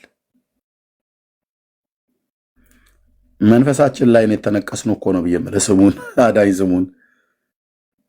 ለዚህ ነው ጌታም አይተውም ይመጣል፣ እሱም አድነኝ ይላል። እዛ ሆኖ ደክሞት ነው ሄደው። አንደኛ ጸሎት አለ፣ ሁለተኛ ወንጌል መመስከር ነው። ሁለተኛው ስትራቴጂ አለው። ሁለተኛው ሰዎችን ሁሉ መቅረብ ነው ያለው።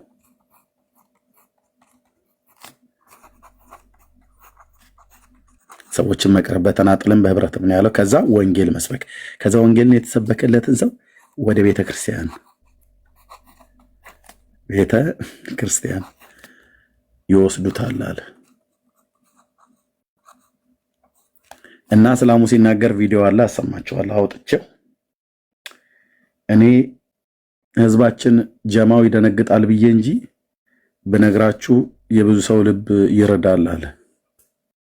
ብዙ እስላም ይደነግጣል አለ። ይሄን ብነግራችሁ ግን አደገኛ የሆነው የነሱ አካሄድ ነው አለ። አንደኛ ይጸልያሉ አለ። ለጸሎት 26000 ሚሽነሪ አዲስ አበባ ከተማ ውስጥ ብቻ።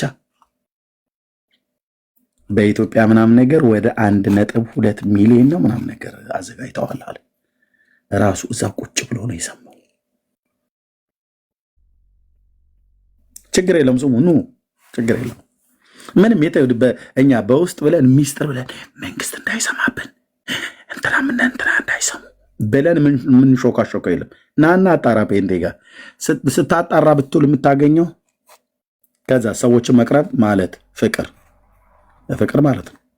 ከዛ ወንጌል መመስከር፣ ከዛ ወንጌልን ከመሰከርን በኋላ የዳነውን ህዝብ ወደ ቤተክርስቲያን መውሰድ ማለት ነው። ሰዎችን ወንጌል ከሰበክን በኋላ ወደ ቤተክርስቲያን ኢንቫይት እናደርጋቸዋለን። እና እስኪ እሑድ ሙሉ ወንጌል ሄደን እናምልክ ጌታን መሰር ክርስቶስ ዛሬ ሄዳለሁ እንሂድ ብለን እንለዋለን። በቃ ይዘኑ እንሄዳለን። ከዛስ ጌታን ይቀበላል። ከዛስ ከቅዱሳን ህብረት ጋር ይቀላቀላል። እንደ ኤርሚያስ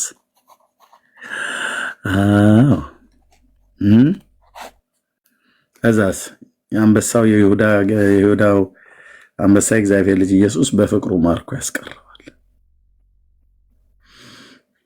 የጴንጤ አደገኛ አካሄድ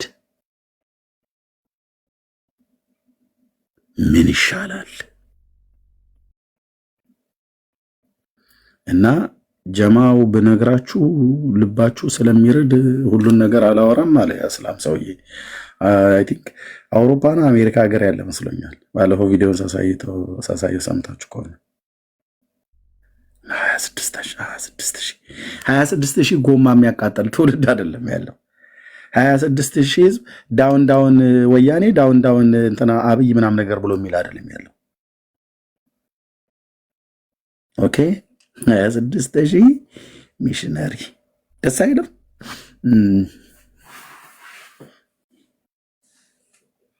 እና ገብቷቸዋል። በደንብ ነው የገባቸው። የሆኑ እንስሶች የሆነ ነገር ሲመጣ ያውቃሉ የሚባል ነገር ሰምቻለሁ። የእውነትም የሆነ ነገር ብቻ የሚያመላክታቸው ነገር አሉ። የሆኑ አእዋፍት ዝርያዎች ውስጥም አሉ፣ የሆኑ እንስሶች ውስጥም አሉ። እንደምታውቋቸው ነገሮች የሆነ እርዝኩዌክ ሊነሳ ሲል ወይ የሆነ ብቻ ነገር ሊመጣ ሲል እንትን የሚሉ አሉ፣ የሆነ ሳይን የሚያሳዩ አሉ። ታስታውሳላችሁ? እንደዚህ አይነት እንስሶች አይደሉ ነው። ከአዋፍት የሆኑ አዋፍቶች አሉ።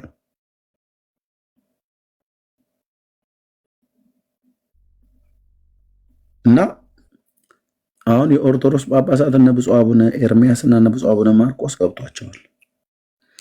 ከ1700 ዓመት በኋላ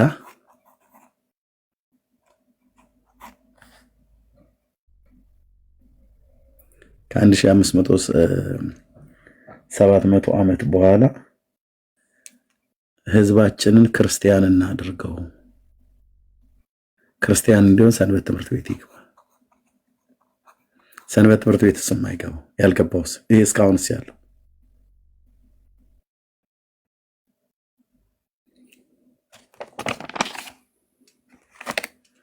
ኦርቶዶክስ ጠላ እያጠጣች እየጠጡ ነው አብረው እስከዛሬ ድረስ የከረሙት። ወገኔ የወንጌል አማኞች እህቴ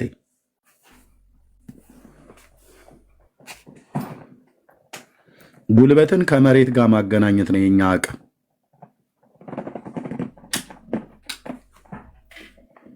ኦኬ፣ ጉልበትን ከመሬት ጋር ማገናኘት ማለት ምን ማለት ነው? መጸለይ ማለት ነው። አሁን ህንፃ ቤተክርስቲያን ስራ ምናምን ነገር የያዙ የኛዎቹ ወንጌላውያን አማኞች እኔ አንዳንዶቹ በጣም ነው የሚያሳዝኑ። በሚሊዮን ብር ህንፃ ሊገነቡ ማለት ነው። ያ በውጭ ሀገር ያሉ አብያተ ክርስቲያናት የብዙዎቹ መፍረሳቸውም አንዱ ትልቁ ይሄው ነው። እነ ቢዮንሴ እኮ የገዙት ቸርች እነ ቢዮንሴ የገዙት ቀድሞ ቸርች የነበረ ነው። ትውልዱ ላይ መስራት ሲገባቸው ትውልዱ ላይ አልሰራ ብለው ትውልዱ ዛሬ የት ነው ያለው? እነ ማይክል ጃክሰንን እነ ቢዮንሴን ተከትሎ ሄደ ማለት ነው። ቸርች ህንፃ ስትሰራ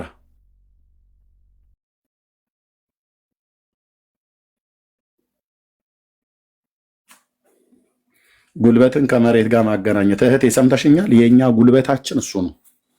አቅማችን ጌታ ነው። መጸለይ ማለት ነው። እግዚአብሔር ትውልድን አድን ብሎ መናጠቅ